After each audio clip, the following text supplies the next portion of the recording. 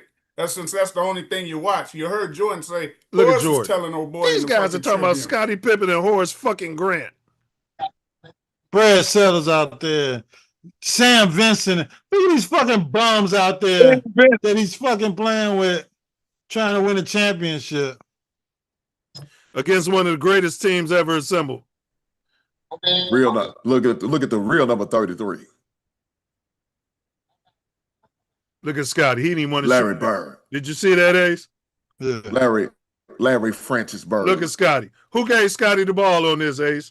Michael Jeffrey Jordan. We're gonna watch it. We're gonna watch it. Look, double team, and Scotty didn't even step right into it and shoot because he don't believe in himself. But he hit. Yeah. But he hit. Okay, we need to stop this shit. Yeah, he was wide open. There was nobody 5 feet. He was wide open and double clutch. And he's in the NBA. I hear you. He's y'all went in with there and that dunked on their ass. This man was a Division II player. So it's going to take a couple years to get up to that level. From down in the south, NBA. right? From down south. Yeah, right? Central Arkansas. SEC state, right? Yeah. Here we Jordan. go. You a Southern. All I know is I was hollering, Jordan. Diesel, you better not ever come to the South. I'm gonna report your ass. You better check in. You come to the South with your crazy ass. Hey, next time coming down there for He said they're gonna be looking for his ass. Huh? You goddamn right. What game is this? Hey, the brothers in the South be having them toolies too, boy. What game is this? Them catching boys in overalls. Is this a playoff game, Milz? Yeah, this 1988. Tell me, Milz, how much Jordan? What was the score when Jordan scored 67? What was the next game? What did he score? It wasn't no that game. They lost. That was the last game when he scored at 62. Yeah, how many points did Jordan score that game? He's talking about that's 63 with the Celtics. The 67 Yeah, it was a closeout. was I think that was the last game of the series. Yeah, it was the last game. He got eliminated. No, the 63 No, but how much wasn't the last after he game. dropped the No, 60? they got swept in 4 games, and 63 was the last game. Came back. No, it wasn't. 63 was in Boston, and they came back in Chicago. Okay, how many did he score in I that? think he scored like 50 Yeah, something.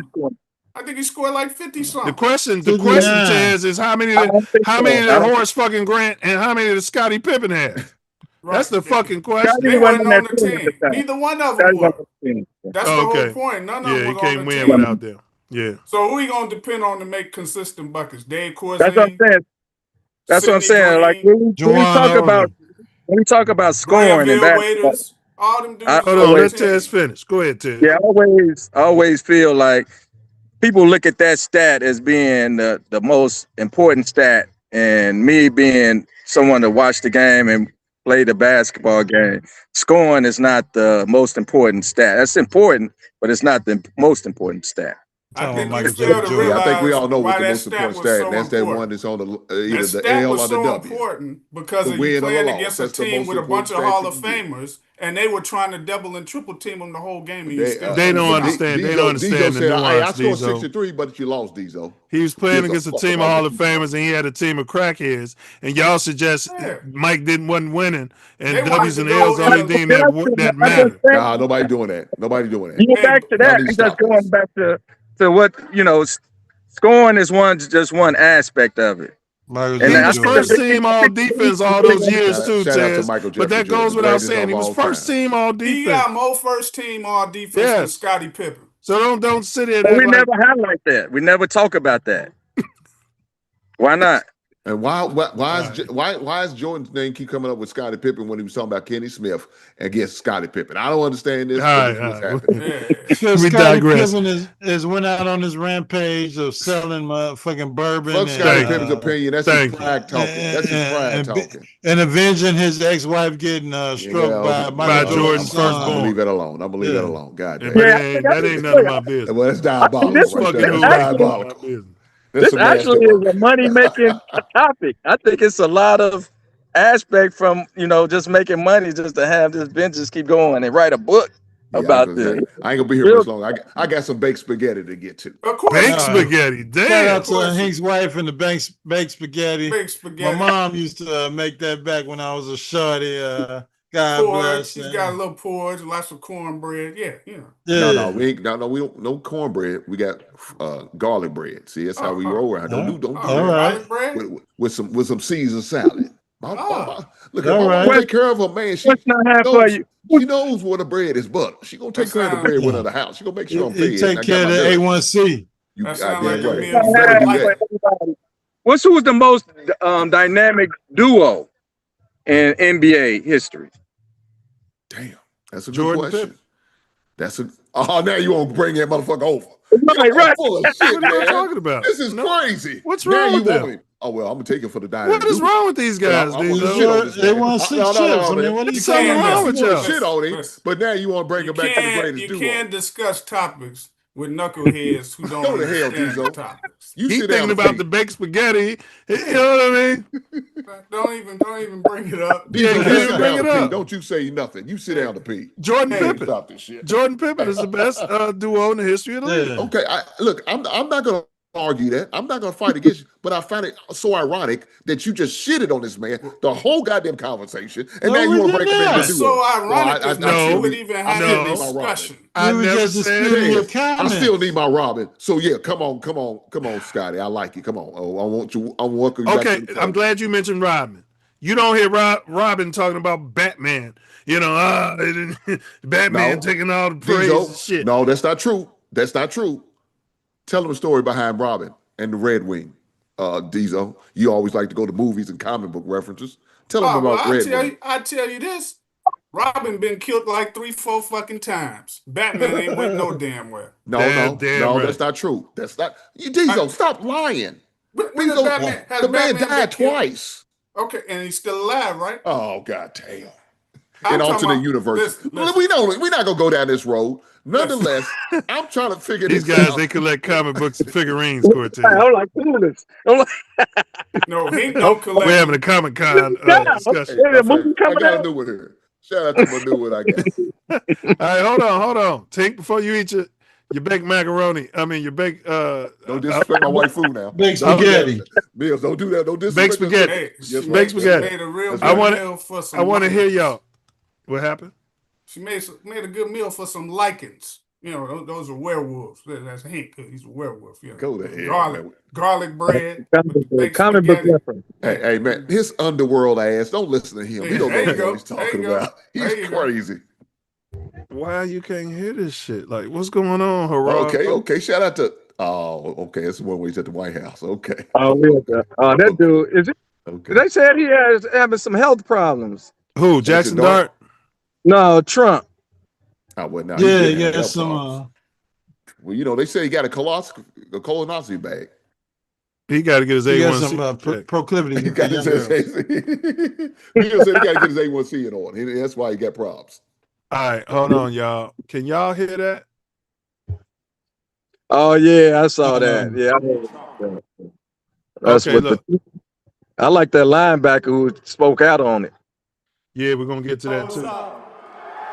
This is The Jackson linebacker Dart, about to get drop killed. dead gorgeous. Nation, it's a pleasure to be here. I gotta start this off with a Go Big Blue. I love it if y'all follow with me. Go Big Blue. Go Big Blue. Drop dead gorgeous. Look at him. Got his hair slicked back. Big Blue. Tan. What an honor. What a He's privilege an it is idiot. to be here. And without Smart. Big Blue. Didn't he go to Ole Miss or something? I'm honored. Yeah. Pleasure to introduce the 45th and 47th president. SEC state that he went to, right? SEC state. Idiot. Yeah. Oh, Where what did Lane Kiffin say? Yeah, I can't get brothers to come to my school, and Ole Miss Yeah. don't want to come, right? So he came out. He introduced the president of the United States, y'all. That's Jackson Dart. What's your commentary on this? His skin looks pretty clear. Did he see Tay Mills aesthetics to get his skin cleared up like that? No. No, okay. No. Well, look, let me say Just this. asking. I would say this. That's the one thing to go back to Michael Jordan. He's a white boy. He did what white boys was supposed to do. So I'm not surprised by this. So yeah, whatever, man. You don't have a problem with it? He's a white boy. He did what white I was boys gonna say too. You can't do politics. That's what Michael Jordan said it big time when he said. Oh, there he is, bringing up Michael Jordan, and this ain't a Jordan conversation. Yo, this He guy's said- low key. he said- He said Republicans buy sneakers too. Yeah, we know what he said. Right. We're gonna make this about Michael Jordan. Jackson Dart did what Jackson Dart, because if that's his political affiliation, I'm sure it's because his parents was Republican and his grandmother and grandfather was, and his great grandfather was slave owners. It all follows suit. So you know, what I'm saying it is what it is. Bluegrass is okay with it. Diesel, what's your take on it? Well, you know, he's coming from an SEC state, so I can We need to stop the understand South's hate, man. The why South hate is why he crazy. would condone it, right? But Go to hell. if you man. ask Sick of me, you. he hasn't been in the league long enough to do something like that. You played 1 year, right? So usually you see players who've been in the league for some years, Yeah. who will go out and do stuff like that. Like you didn't really see Tom Brady doing political. But to stuff Bluegrass's until point, he's 10, white. 15. That's not No, true. but I'm not. Tom Brady disputing did do that. Tom No, but Brady he did did do Well, that. he had a did it MAGA after- hat in behind him with the If product you motherfuckers placement would let in the me locker. finish talking, Go ahead, bro. hit it after like 10, 15 years in the league. After That's how my many whole chips?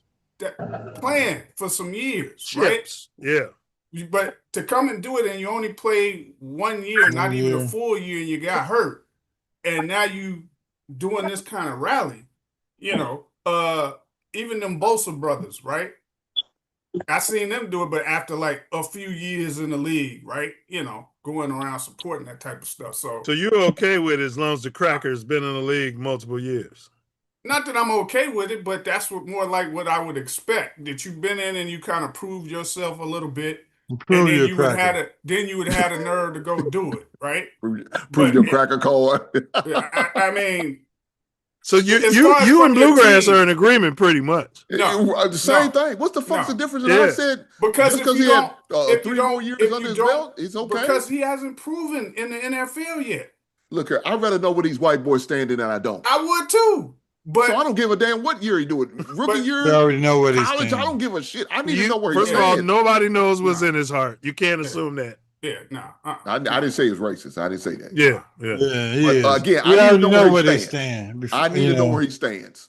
We gotta put I where know they my enemy don't is, stand. than not. Would you like I to need know to know who my immediately? enemy is. I need to know where he stands. But they don't usually, they don't You usually give them the do benefit that. of the doubt. You down in the SEC. We already know where they stand because we up here in Chicago. He went to You Ole guys, Miss. no more We're not Southern gonna keep cracks. doing 'cause this, I- man. I'm sick of this shit. I'm not going coming to the back. South. I in mean, August. I've driven through Oxford, Xbox. Mississippi. Hey, Hank, I'm going to be in Atlanta, Georgia in August, and I don't want no problems down there. All right, Tez, do you have a problem with it? I say he racist. But then you got to separate politics and Can't games. say that. can't You talk- don't know what is in his heart. You can't talk basketball. You can't talk base. You can't talk. I know what's in his heart. He's white. I see it. I mean, Every white person is not racist. They are. They benefited. While he's walking by his white neighbor's door. Right. Oh yeah, Tez They might live in a not nice tell neighborhood. you when they with Gated you. community, everything. That's what I'm saying. They might not Got a good tell old you when wholesome they white with neighbor you. that's gonna invite him over for some potato salad, and he talking about they And he all talking racist. about, they all racist. The kids walking up and down the street. You know what I mean? Even when they come to your house and talk to you, even when they marry into your family, they racist. Racist. All right. Ace, you got a problem with him going to the Klan rally? I mean, to the MAGA rally. Yeah, I mean, sports and politics and government is supposed to be all separate. And as far as the NFL is concerned, they're a non-for-profit agency. So why the hell are you going into this political arena introducing Yeah, but you liked it when Kaepernick did it, so you can't be a double standard hypocrite. I liked it when Kaepernick did what?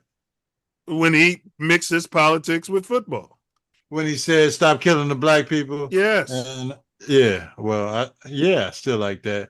I can't say. And they kicked him out the league for it, too.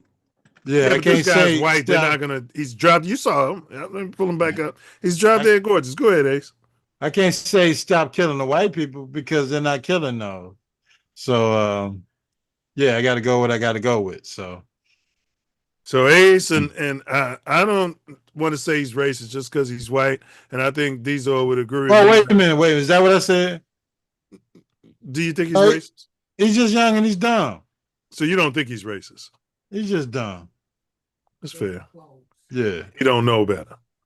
You don't know better. That's okay. He's not dumb. Let's hear With a lot of racism people are dumb. Let's hear from Jackson Dart as he doubled downs on it. Being asked and given the opportunity to introduce the president of the United States, my thinking was pretty simple in the fact of, I've always loved this country. I have extended family members who have fought in wars. I have two extended family members. That's slick talk. Yeah, I got family members. Extended family members who fought in the war, not direct family members. Little Pookie and Ray Ray, the black side of the family. Yeah, family members he saw on TV. I have two uncles who have fought in the wars. I have two uncles who have retired from the Air Force Academy and served themselves. I even have a great grandfather who served as Secretary of Treasury at some point. So the president position has always been a position that I've well respected, regardless of political. And I think that's all Hank meant. That he's. Did he say Secretary of Treasury? Yeah. Yeah. That's not war. No. Not military. But he's white. Yeah. He's elite. He's an elite. That's like we said. Every time you hear people, I don't care what color they are, they could be black too. When they go speak at them events, and there's like a crossover thing with it, they refer to their love or family or loved ones who were in the military as an excuse. Don't they? It's always a broad cover brush for whatever they really feel, right? Because I guarantee you, if it would have been somebody else that's president and they would have asked them to, first of all, they wouldn't have asked them to come do that, right? But that's always like an underlying excuse is, hey, I got so and so who's in the military. Don't they? So and so, yeah. For their defense, not Hey, serve. Diesel, that's like when somebody say you're a racist, and you say, no, I got black friends. I got black friends. It's the My equivalent. my There are a lot of butler is black. colors. They My call you my homophobic. You like, driver is I got black. gay friends. When They they got a got bunch Nelly, of you remember faggot friends. remember they You bust Nelly? transphobic. I got trans friends. You remember They they got a bunch bust of Nelly? transsexual friends. They bust Nelly for going to one of them Trump things and performing. And you know what he said when he caught flack from the black community? What did he say? He needed the Uh, uh, money. no, I'm a I got, crispity crappity crusty coon. I got people in my Got paid, family boy. who served in the In the military. military. And this is the president of the United States Man, asking me. fuck him. It's one So thing it's if like you a say cover. you serve, but to be saying I got friends and family in the military is It's a some cover. bullshit. It's a cover, man. All right, And here I we get go. it. I get it if Affiliation, you're showing true regardless of sincerity. But Yeah, I it's don't just own one Nelly tape or CD or music. look, we're not gonna hate Nelly. The guy's from the South and he made good music. He stole the Air Ones. They got everybody thinking Air Ones was started in St. Louis, which is some bullshit. We've been wearing Air Ones in this great city of Chicago before anybody else in the fucking nation was wearing Air Ones. It was $30 a pair, and we had those with our white tees on, and Nelly just took credit for it, and it pisses me off. political party, and my intentions were just that. We can all respect and understand that. That's where I'm at right now. There's a lot of ways to do things better. Certainly going forward, I'm sure we all learn, and that's a good thing, and that's what you do. Did you know that it was going to be? I mean, I don't even know what he's saying. Like, do things better. The Hey, guy Milz, who's the president play of the United Abdul States. Carter verse. Play Abdul Carter when he gave a Yeah, we're press gonna get conference. that. All right, I'm about Okay. to do it now. But I'm saying, why is the coach saying he's got to do things better when all he did was introduce the president of the United States? What's the problem here? It sounded like he was trying to play the middle ground. He didn't want to feed into that. But I'm saying, why is it a problem that he did this? Because I think he wanted him to address like the team before he did it. Like come and tell the team. Like, He did address the team. And plus, his teammate came out and said he didn't agree with him he didn't agree with all doing of that. this. So he didn't tell them. All right, he was Abdul doing Carter. He shouldn't have to tell him. He introduced the president of the United States. He didn't introduce a Klan member, or did he? Yeah, He is a Klan member. But the Muslim came out and said he didn't agree with it, so that was the problem. Yeah, it made a big. Uncle Carter is going viral after calling out his own quarterback, Jackson Dart, following a controversial moment involving President Trump. So if somebody was introducing Barack Obama, y'all wouldn't have a problem with it. Or Farrakhan. I bet you if Abdul Carter introduced Farrakhan, It'd be that would have been a big. Okay, that's It would have fine. been a big But deal. Farrakhan ain't the president of the United States. But he's a cultural icon. But if they introduced Joe Biden, y'all wouldn't have a problem with it. Whoa. If Jackson Dart came out and introduced Joe Biden at a rally, y'all wouldn't have a problem with it. Again, if you only been in the league. Oh shit. Again, no, I'm serious. I'm serious than a motherfucker. If you ain't been in the league, but not even a full year, but you going and introducing political figures at rallies, I'm gonna say something to you on the team. Like, dude, I don't think that's your place to be doing that right now. You should Well, be that's worried the about team this and team. administration. Now, Yeah. if it's a veteran on the team who's been there for several years, that may be a different story, a You different okay with it? conversation. It could be a different conversation, but I ain't about to have no dude who's barely a rookie going up into it. Just causes too much turmoil within the team, like this did. And I know you playing New York, devil's during- advocate, giving us different ways to look at it. Yeah, I'm giving different ways to look at it. It's all on what side of the political aisle you're on. I'm an independent, and I'm proud. The event, Jackson Dart introduced Trump ahead of a speech. And I think this guy's an idiot. So You gotta understand the culture of your team, and if you don't understand your team culture and what to stand on and what not to stand on, then you're gonna cause some conflict on your team. I mean, he's at a Trump rally, which is he should have known was going to be controversial. yeah. But and he knows there's a bunch of colors on his team and every team. But he's standing on what he believes. Every defensive end he's going to face this season. I agree with Hink. I'm sorry. I agree with Hink. He's white. These are his convictions. He just told you how his family was. Yeah. His family is elitist, elite status family. His uncle or cousins, or uncle was United States Secretary of Treasury. State. His family's Yeah, putting Trump's Secretary. face on the dollar on the $250 Yeah, bill. they're gonna change the damn laws and put this cocksucker's face on a $250 They're going to create a whole damn bill for him, a $250 bill. until a judge says, "What are you talking about? It's against the damn." You got to be a dead president to be on money. Yeah, you got to be a dead person. It's against the laws, and then eventually they'll. But come on, why do we got to go through this shit every week with the? Well, let's hear the Muslim Kennedy Center and man, go ahead. Let's hear the socialist Muslim. They're trying to Clip take over immediately America. started spreading across social media, especially after Abdul Carter reposted it with the message, "Thought this shit was AI. What we doing, man?" Honestly, a lot of fans were shocked seeing a former first-round. This guy ain't getting no sacks to show why. Yeah, they talking about trading and cutting his ass. He needs to shut the fuck up and start working out. Yeah, because he'll get booed. Well, see, same thing you saying about him. Same thing I'm saying about Jackson Dart. No, he needs to shut the fuck up and start working out too. Yeah, he's black. He ain't done shit either. So, He on the clock. That's my whole point. You get your locker room mad. You ain't done shit. We supposed to be up and But coming why team. is the locker room mad though, man? Yeah, because I block for you, and you if I'm blocking, I'm not one guy. It's a team aspect. It's You gotta not an understand the individual. time that we in right now. It's not no regular non-wartime type of shit. So We you can't only just in go these doing times because the anything. media's telling us we in these times. Nah, you in these times because the shit Don't is stand happening. on It's it. real. Man, they trying to trade and cut that guy all last year because he Yeah. can't get it done. So He gonna be running out there. That's gonna give more motivation to cats out there to whip it, to sack him or hit him when he go out there and start running.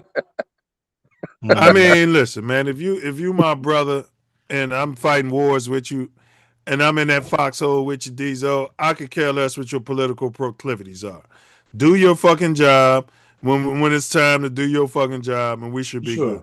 I hate to say it, but I agree with Bluegrass. Because if the Democrats is in power and fucking Cardi B ran her big fat ass out there and introduced the Democratic person, nobody on the blue side would give a fuck. We only give a fuck when it's the red side doing shit they do. Well, it depends on Cardi B. But you're talking about a performer as show. opposed to a fucking athlete on the team. Now, what if they told you and you come out there looking like Bob Marley but fucking Lloyd Raiden at the same time, and they want you to introduce? Yeah, I'm talking about Jeremiah Mercer over there. Yeah, Bob Marley, Jeremiah Mercer, Lloyd Raiden. Right? You come out there with your 6-inch blunt, and here he is. Yeah. Here he is, everybody. Yeah, I mean, how we gonna feel? Same type of shit. If it's a performer, that's different. You're talking about an athlete on the team who's representing that team, and you ain't even been in the league that fucking long. Come on. They're a non-profit team. And if they want to go into politics and political views, then we gotta look at stripping away their non-profit status. All right, let's get to the Bears, man.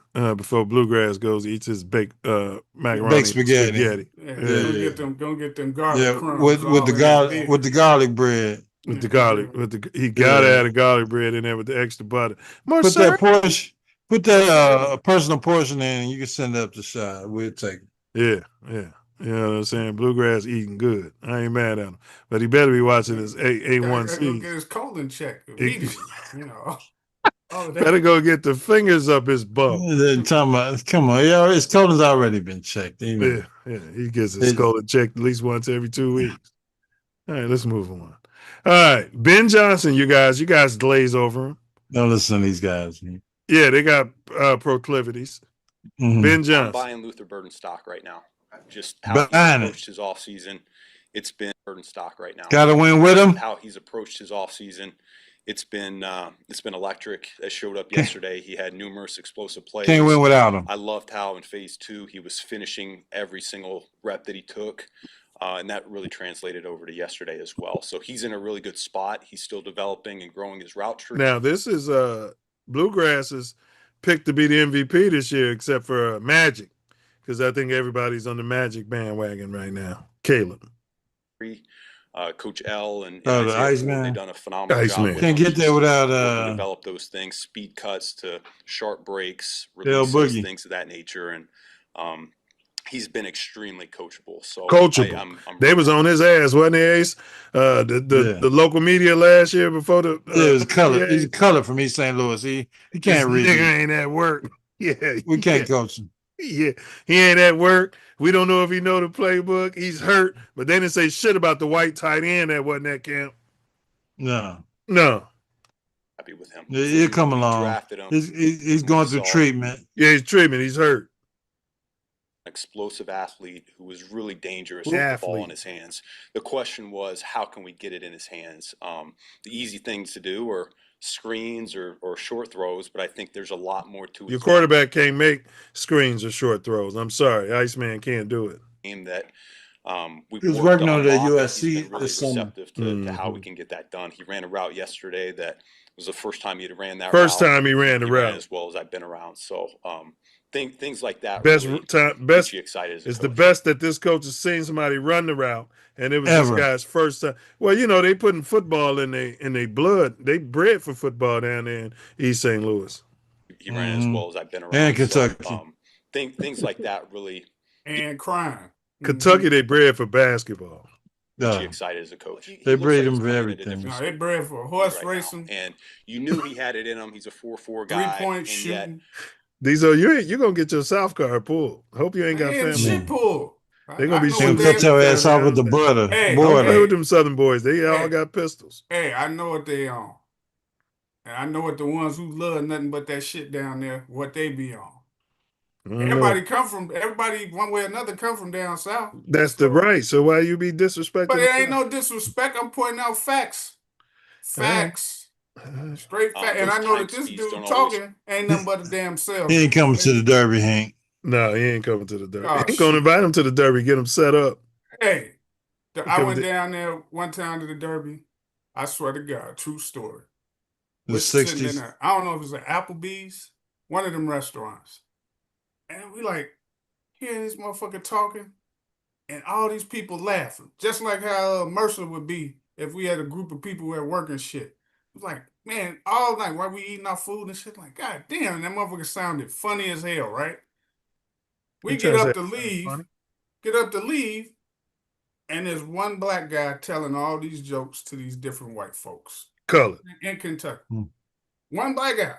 And then all Mhm. these white folks laughing and joking around with him. Laughing at the color jokes. So I was like, God damn. And this whole time I thought, I couldn't tell because, it's such an accent. I couldn't tell if he was white or black. But I was like, can you believe that was a motherfucking black guy telling them jokes and them white folks was cracking up laughing like that all night? Shaking our head. But like What I you got a told you, problem? What you got a problem No, with black man, people no, making white people laugh? No, it was shocking because you don't see that kind of shit in Chicago. In the North, because Chicago's a racist ass city. Yeah, but so is the South. Oh, Duh. shit. Not as much So- as Chicago. I mean, they'll show you hospitality. What's the purpose for this goddamn story? I have no idea, Hank. Hey. What's the purpose? Hey, I'm just telling you how that shit is. They'll show you hospitality, but then they'll hang you in a fucking heartbeat. So, I mean, That's anywhere. That's any goddamn where. Yes. it ain't anywhere. It ain't anywhere. It's more likely to happen in the South than it is up All there. right. Okay, I'm glad. okay, Hank, man. thank you. Hank, That's I'm going to for make sure. you the point man on this show because I like the way you Put get his in. ass up there. Speed Put right his now. ass up And there. I can get his ass better. get you excited as a coach. At least he looks knows like he's what's playing going it. on the regular. You excited just as a be coach. assuming. Let's hear Ben Johnson out, and then we'll. Looks like he's playing at a different speed right now. And you knew he had it in him. He's a 4-4 guy, and yet 4-4. those time speeds don't always translate to real speed, football speed, the game tape. And so I think we're starting to see that now. He's playing. He's not thinking as much. He knows what we're trying to do, and so You know the Yeah, play. he's working on the with a routes. number of these guys, as I alluded to before, that have been here for a little bit of time now. That the game's slowing down for them, and it allows their abilities to come out. All right, game slowing down for Luther Boogie 3. Those are great words, man. I would feel great hearing that from my head fucking coach. My head coach, my quarterback guru, my offensive coordinator. Yeah, they didn't have all this out there going on for Vince Evans. Yeah, Brian Basnagle and whoever the hell the offensive coordinator was, some crackhead that they said was good enough to be the offensive coordinator for the Chicago Bears. Don't get Diesel They out there started. Look at running his damn face. plays. He mentioned Vince Evans. Hey, Yeah. so I'm asking y'all this. This is my simple question. Hink picked him as his MVP. Y'all know I've always been a Luther Boogie guy. All right. Yeah. Do you expect, Ace, your initial comment on this when I posted it on the chat was he better because DJ Moore is gone?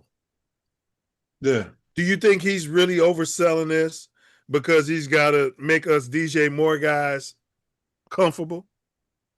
Based on the videos and the tape of I've seen him working in his off season to approve to his second year and running the plays that he needs to run as all of the spots in the offense as a receiver. I don't think he's just saying it. I think he's living it, and he's ready to ascend as either number one or number two wide receiver in the Chicago Bears offense. And you know, in the Wait Detroit a minute, you're riding your offense, fence on the bum. Is he the number one or the number two receiver in the Chicago Bears offense? he's going to be number one next year. Wow. All right, Hink, we're going to hear from the Bluegrass. Wait, what you say? Cut your camera on, Kurt. What are you, naked? You ain't got to cut. What you say? He just walked by his white neighbor and said hello. Yeah. He don't want us to see him. How y'all doing? He muted himself. How you doing, sir? How you doing? I'm in Chocolate City. I'm in from Chocolate Chicago. City. We shoot each other. That's why I left. I'm in Chocolate City. Neighbors asked him. Shout out got to them Chocolate Scotty City. Pippen. No. If y'all talking about a Doomsday, I like Scotty Pippen. All these cities call themselves Chocolate City till they ain't. Today. right. Dan, Well, yeah, what's your comment on it's that? not Chocolate City no more. I know it. The It was like District of that 20 Columbia years ago. is now Chocolate City again. District of Chocolate. Yeah. But to go off what Ben Johnson was saying, man, I really do. And that's why I chose Luther Burton as my MVP. If it wasn't going to be for Nails or Caleb Williams, I think it's going to be Luther, man. Luther really is going to be that man. I watched him in college. I think it was his junior year, man, is when he really stood out to me when I got to see him. Now, I know he got hurt a few games, but early on in the season when he wasn't hurt and he was healthy in Missouri, that dude balled. And I said, man, I would love to have him on the Bears. And lo and behold, we was able to get him in the round that we was able to get him. And he's going to be a good contributor. He's going to get more opportunity because, like you said, DJ Moore is no longer there. Now, are they trying to sell it because of the Moore thing? I don't think so. Because Luther Burden has played and did enough for me to prove he could be a low number one. If I had to draft him on my fantasy football team, yes, I would draft him on my fantasy football team. You goddamn right. He's going to be a number one receiver on our team. Rome could probably do it, but I love the dynamic that these two guys are ready to compete for that number one spot. That's going to make our team better. So I'm all for it. You think L Boogie is going to be the number one receiver, bro? It depends on Caleb, though. Caleb's got proclivities for Rome. It's the offense. You got Rome sliding into DJ Moore's old spot, which is maybe 500-600 yards for the season. Then you got Luther sliding into the Amon-Ra Brown spot. Yeah. To get 1,000 yards. And then you got the kid coming from, you got Ja'Day Walker, and you got the kid coming from LSU. You talking about King Von? Out there. King Von. Yeah. Coming from LSU. So I think, and that whole mix of that room, you're looking at Luther Burden being your number one. Well, let's hear from Diesel, because the one thing I say is, one thing I like about Burden is he's a cat like me. If I would have had the work ethic to get an offer athletically to a college like University of Illinois, he did exactly what I say I would have done. I don't know if it was money related. he was recruited by everybody in the world, LSU, Alabama, the best football. And he said, I'm staying in state and I'm going to Missouri. Now, I don't know if that's because he got the best money package, but I got no evidence of that. He just wanted to stay at the crib, and that's what I like about him. Now, But Diesel, go ahead, Ace. He had a nice visit, a nice sunshine visit when he went to the pink Missouri. toes sucked them off. Yeah, yeah, yeah. I know how that goes. They put the pink toes on your ass. Yeah. So we know Missouri is Shout a out to southern the state. 10 pigs. Shout out to the 10 pigs for keeping them on. Yeah, 10 toes down, 10 pink toes down. Missouri is a southern state. Last time I checked, it's below the Mason-Dixon, which runs through the state of Illinois. Diesel, what's your take on the slave master Ben Johnson comment on Luther Boogie 3? Selling wolf tickets. That's all. He's selling fucking wolf tickets. And if he thinks that's what's gonna work for Burton mentally, I'm all for it, right? But until it works, it's a wolf ticket. He's I believe in Luther. He's number one. He's buying stock in Burton. Yeah, he's doing all of that talk shit, but it might work, right? Because it's gonna work. Does he know what's in his heart? Does he know? So Yeah, I think Diesel's saying it's just because I picked Luther as my I think MVP. so. I think so. No, I I think that's didn't what it pick is. You are a fucking fucking Luther. hater. I I'm didn't sick of you, pick fucking Diesel. Luther. What You are ain't talking shit, about? motherfucker. See, a cocksucker like that gonna tell me my opinions and pass judgment on me. Okay, I'm talking about Ben Johnson on his sale job. Okay? Wow, cocksucker. Why he got to sell? Why he got to sell a team that he's putting together? Because that Luther might be Burton the way. is- That might be the way that he's trying to get in his head to make him perform. Right? He has performed. You think it's a mental thing? He wasn't saying this shit last season, right? So He saying this. He was a rookie. Okay, but you didn't say, you the one said it better, right? That's what you said. It better work. Yeah. So that's Well, what he's better work. surprised everybody because he wasn't the man last year. I'm saying it's a wolf ticket until we see him perform this year. Oh And yeah, I ain't it's talking mine. about- I'm not talking about Burton. I'm talking about what Ben Johnson is saying to get in his fucking head to make. Yeah, it's mind game. It's And that mind might game. be what he needs. That might be what he needs. Yep, That yep, type of talk. yep. And he's Motivate. like, oh shit, coach thinks that highly of me. Holy Yep. fucking shit! I'm coming from East. What the hell are you talking about, man? We You trying to gotta win be- some you damn gotta play football mind games. games. We trying to win a damn Professional- NFL championship. He ain't playing no damn mind games. He wants this They guy play to go the out same there game. and perform They to told be me the they- best damn wide receiver in the room, and the other guys can do whatever the hell they They- gonna do. He got stock and Luther Burton. They said the same thing with Caleb. You guys They are said- just pushing back against Diesel I see because what he's a he's doing. Simeon guy. I yeah. see what They said he's he's doing. Caleb. Dr. Mind. This is one of them Dr. Mindbender No, moments. I Okay. know Ace got a turd in his ass right now so big, God and damn. he tried to get it out right. Say old turtle head. I mean, Yeah, old hold turtle on, head. hold on. Let's man. hear from- let's hear from- That Coach Hambrick shit, where everybody got to listen to whatever the hell I'm saying.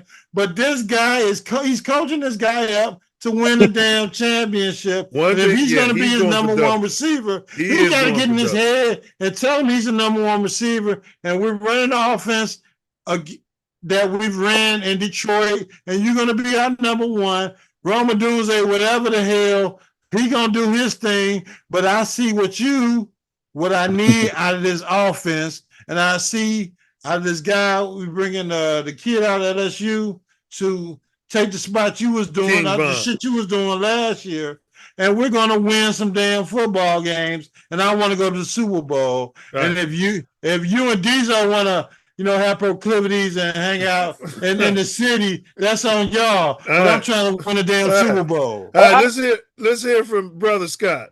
Yeah, I would say that it's mind games because they did the same thing. He said the same thing about Caleb when he Scott said agrees, he agrees with Diesel. when Go he ahead. should be Yeah, it when he's worked, like didn't it? when he's throwing. They said he should throw design plays rather than making going outside Playing to play. that damn Negro ball, that nigger Right, ball. right. Yeah. When they want to make him, they want to say that he should be Oh, it's complete crazy. passes, design passes rather than going to second options and playing third that options. nigger ball. Right. By the So end of the year, he was Iceman. He was selling T-shirts and all kind of shit. But go ahead. but then Now you he got to also get on the cover of the you gotta Madden remember, game. Come you on, got to man. remember Ben Johnson. That's what you got to understand. His game is really run game. If you really understand his Yes. offense, Yes. it's the run game that Yes. establishes Which is what I passing do game. on Madden. Yes. 13 personnel. So Go ahead. people think that he's going to be this big passing guy going to receivers when we see in regular season it's going to be back to the normal, hitting the tight end and running the ball. 3 tight ends on the motherfucking field and throwing the ball to them white boys, huh, Ace? I mean, Tez? And I look, I love coasting, but I still wonder why was he out that last play when he got hurt? I think he got hurt in the playoffs. Oh, you can't question Ben Johnson. You just can't do that. He got his bell rung. I agree with you. I question he Ben. was key. I question him too, Cortez. I question him. But these guys here, they don't question Ben Johnson. These old might question him. These old does question him. I question him, but you're not going. I question him, but you're not going to get Ace to question him. No, Ace don't question him. Hink don't question him. I do They got question him. proclivities for Ben fucking Johnson. He's in. Ben Johnson said, "Give me a hand job." They like, which hand, boss? He was in the first year of his offense, and he's in the first year playing with these players that Ryan Poles brought in. He's got rid of most of these damn players, and then now he's in the second year in the offense, and he's telling you who he's targeting to be his damn number 1 wide receiver. And I don't know why the fuck y'all don't believe in him. And you got 3 damn tight ends that he brought in to run his damn offense. He's setting his offense up. He stays constipated just like Ace, so Ace can relate. We can't. And he drafted another. So it's gonna have 4 tight ends. Wait a minute, Tez. Can we get a F Green Bay out of you? Think he's losing his signal. Fucking F. See that? You hear that, Hink? Fucking F. Hink, you hear this? Yeah, I heard. We may not agree with Scottie Pippen and Michael Jordan, and you know what I mean. But he can come. You hear that? Did you hear the hatred come out of him? Right. He sounds like Hink. Yeah, I agree. FGB. Right, with a capital fucking F. You know what I mean? No Vaseline. No Vaseline. No Vaseline. With no fucking Vaseline. With a fucking Tabasco sauce. Right, you're damn right. But what about this guy riding Ben Johnson's shot? Who say he doesn't support Ben Johnson, but he supports the Green Bay Packers? I don't think he supports Green Bay. That's not accurate. He just won't say FGB. Did he say FGB? No, he just won't say that. Well, we know. We got a thing on here, Cortez. These all won't say FGB. We know why he agrees with Jackson Dart because we know who he voted. If you don't know by now, Cortez, Here we go. It's the personal flag company commander and his personal flag carriers. I usually go up against all 3 of them, right? So they try to get me to say shit. I'm like, I'm not saying this shit. I don't take orders from y'all motherfuckers. Fuck you. And Hugo are the only ones who won't come on this platform and say F the Green Bay Packers. I never listen. I never give them the satisfaction. They're rubbing their nipples and wearing the green, same satisfaction that Ace gets green and yellow, putrid ass Green Bay colors. I'm not gonna give it to him. He said a reach around. God damn. I'm not gonna. So it's personal. It is personal. Yeah. They, that is me against them every week. So none of that matters. Brother Scott had no problem saying F Green Bay. Did you see how he got Hink? The anger and the hate came out of him. Listen. That's been a Chicago Bear all the way. So every week you can catch Mercer in a lie. He said, "Oh, I'm not going to ask you no more. I'm not going to ask you no more. We're not going to do that no more." I didn't ask you.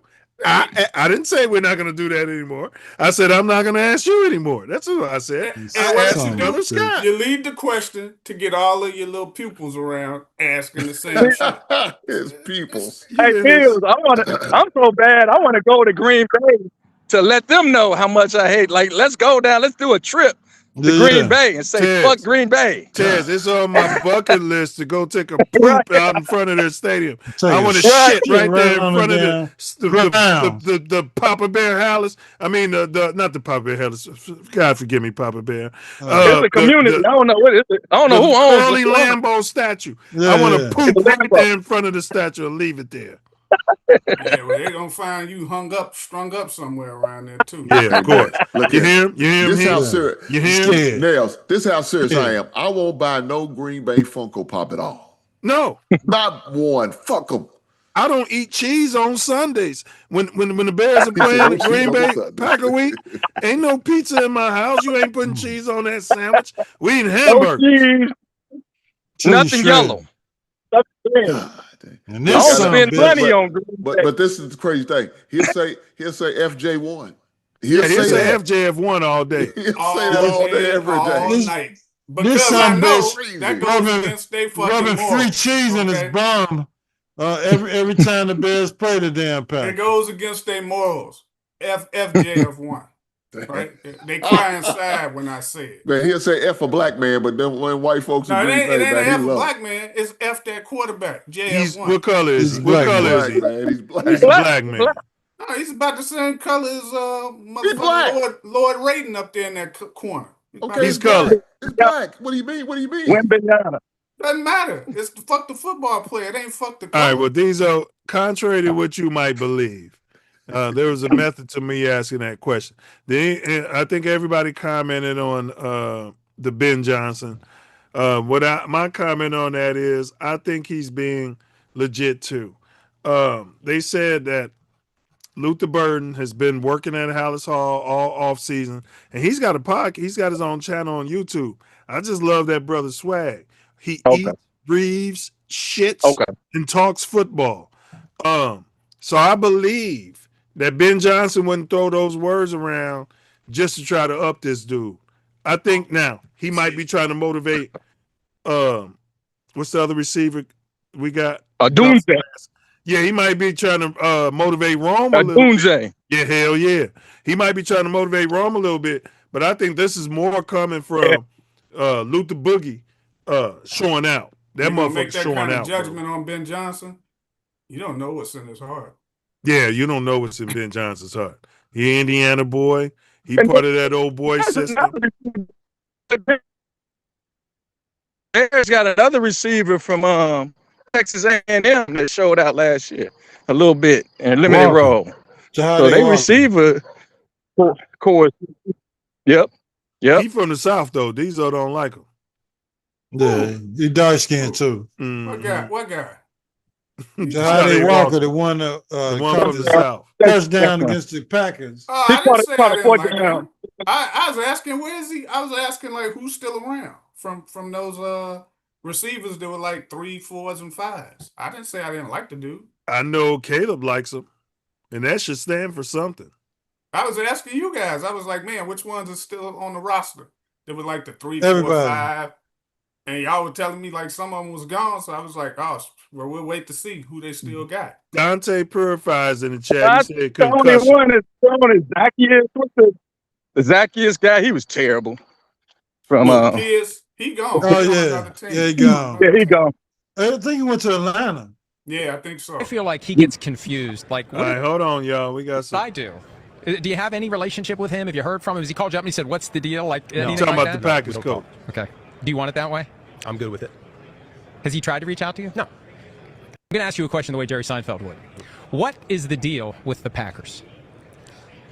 Who likes the Packers?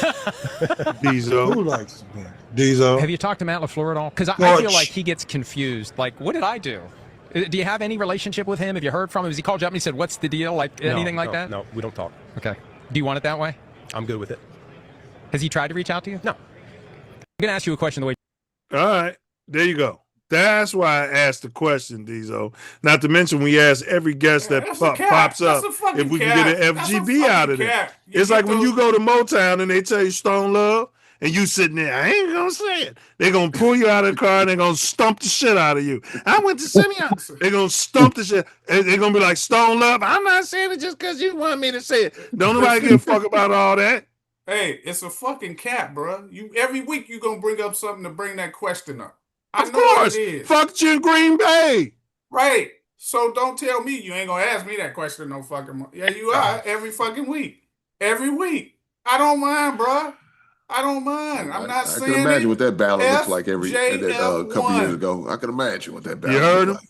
F. Justin Fields. Taz, what's your take on Justin He Fields? want to tickle his tonsils with JF1. Yeah, he wake up thinking about Justin Fields. I stopped following him. Justin Fields, where is he at? He stopped following him. Exactly. He's in Kansas City. He's the starting quarterback. He's a backup at best. Yeah, he's at KC. He's the KC organization hired him to hold down the fort until the quarterback gets back. Mahomes? He's never the option behind Mahomes. Yeah, he is. Unless he's dead. Mahomes is hurt, and they brought him in to be at the helm. As you can they won't win. As you can see, Ace in the Hole and Jeremiah Mercer, they got dildos strapped on to JF1, no matter where he goes. God damn. It don't matter where he goes. This is crazy. They gonna support him no matter where he is. All of his stick is homosexual. You notice that? That's how y'all feel about him. I can't help that. All his stick is homosexual. And you can't have stick like this unless you're hanging around the homosexuals all the time. I can't help that. That's how y'all feel about him. You reach around. You blowing. That's where his mind my tonsils. Hey. I'm sucking your cock. You know what I mean? That's the shit he says. You know what I mean? Yeah. Hey, God damn. I can't help that's how y'all feel about him. Change his mindset. Yeah, he's got a homosexual. Yes. Hey, Dino, I know you was in the military. Do you hear these dudes? Was you part of that don't ask, don't tell? He was in the Navy. Hold on. He's trying to reach a certain demographic. He's trying to reach a certain demographic from Mouthpiece included, and maybe we need them. Big ups to the rainbow community. Yeah, satire, y'all. We love all the homosexuals. Shout out to Diesel's demographic. It is Brad. We appreciate y'all. Please like, share, and subscribe. Like, share, and subscribe. Hey, them two knuckleheads say something. Well, you know it's Pride Month. Pride Month. Pride Month. Okay. So these are gonna be the emblem on the Pride Parade. All three of them. Hello. They all in conjunction together. We got. Hold on, Diesel. We got a video. Reach out to you? No.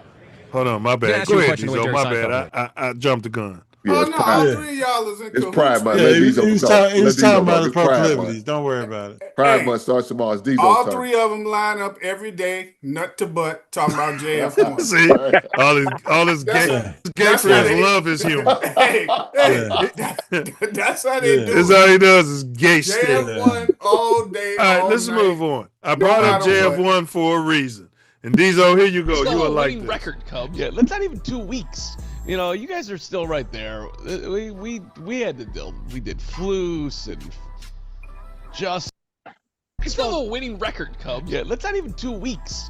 You know, you guys are still right there. We had to deal. We did Floose and Justin and disasters and That's a good point. I didn't think about that. It was never going to block that out of my memory. Shout out Justin, by the way. I didn't mean to give a shot at good old Justin Fields. Rooting for you still. Third string quarterback on the Kansas City Third Chiefs? string. Is he down to third string? I don't know. He don't know. He's not third string. He's definitely. He might start week 1. Don't they still have Carson Wentz? No. This fucking racist wants to start Carson fucking Wentz over Justin Fields. You fucking nut. And these are the people you rub your ass with, Diesel. Yeah. Touch yourself when listening to him talk about Justin. The enemy is back there. They're not in favor of Fields starting. You got a problem with him and you want to put him on me. How the fuck does that work? Well, you know Eric Bieniemy is back there now. Yes, and Eric Bieniemy and the head coach said Justin's the backup quarterback. Nobody's ever said he's a third fucking string. Well, I didn't know that Eric Bieniemy was the head coach. Eric No, he's the Bieniemy and the head offensive coach. Do you coordinator. understand? I know what he conjunctions? is. I'm being sarcastic, goddammit. No, you're being a window licker. Your boy ain't starting. They mad because Patrick Mahomes coming back early. They thought He's he was not gonna be coming able back to start early. like He's Gonna 4 be 5 back. He's games. They're working just out. telling you and the other defensive coordinators that shit. You see and their you're eating it up. optimism. You see their optimism. They can't. Justin they Fields want is going him to play the first 2 games of the season. They Minimum. want him to play so bad. So I know it hurts. I know it Well, hurts. he's not going to beat out Mahomes. That's not an option. Mahomes Nobody is said not that. starting this season. He's hurt. He's coming off a damn Correct. They want him to tears in play his so bad. MCL and ACL. Come on, man. Hank, They do want you him to have a play so problem bad. with them trashing Justin Fields like that? The black man. Yeah. Why did he leave the Jets? Well, hold They on. want- They got I'm rid of asking his Hank ass. a question. They didn't Hank, want do him. you They don't They have a want talk Carson about Wentz. that. I'm They gonna want tell you- Carson They don't Wentz to talk start about why over he left the Justin Jets. Fields. They don't want to talk about why he left the Jets. The Jets didn't have shit. Y'all blaming Justin for the Jets. They don't blame the Jets. Go ahead, Right. Hank. The Hank, Jets do are you going have to a win 3 problem with that games this video year. I just played? Everybody quiet. We want to hear from Hank. Of course you do. You Nah, know he's I gonna look, support you. I look at it like Company this, man. commander. We see you how got they your treat. guide on. Hey, man, Go what ahead. Diesel? Go Calm ahead. down, brother. Nah, bro. I gotta take on all 3 of you motherfuckers. Don't tell me when to Yeah. stop. I don't like the way you said that. I Tell don't me like the when way to you stop. said Right. that. No, he always You talking out about there, his you proclivities. motherfuckers. Yeah. He said he got his ass Jeez, bent Tell over, me. he spread his Hey. butt cheeks. Yeah, Now especially I'm Diesel here. when you been showing some man on man love You heard him? proclivities, man. I can't You heard him accept with the what you're saying proclivities, right Hank? Hey, don't tell me when to stop when I'm talking about you 3. Jesus no Christ. chance in See? hell. All right, well, Yeah, Hank I- has the floor, Diesel. Yeah, let He me got the floor, so what? God damn, Diesel. He ain't got his food yet. He's getting uptight. Go ahead. I'm holding His on. food is ready. Yeah, it's ready. It's on Did the you stove, have a it's ready. problem, Hank, with the local meatheads taking shots at Justin Fields 2-3 seasons after he ain't on the bench? There's no need for that. What was the purpose for doing that? Let that man live. Let his career's over here. Let that man move on, man. Whatever he chooses to do, let him do what he do, man. He's trying to start off at Kansas City.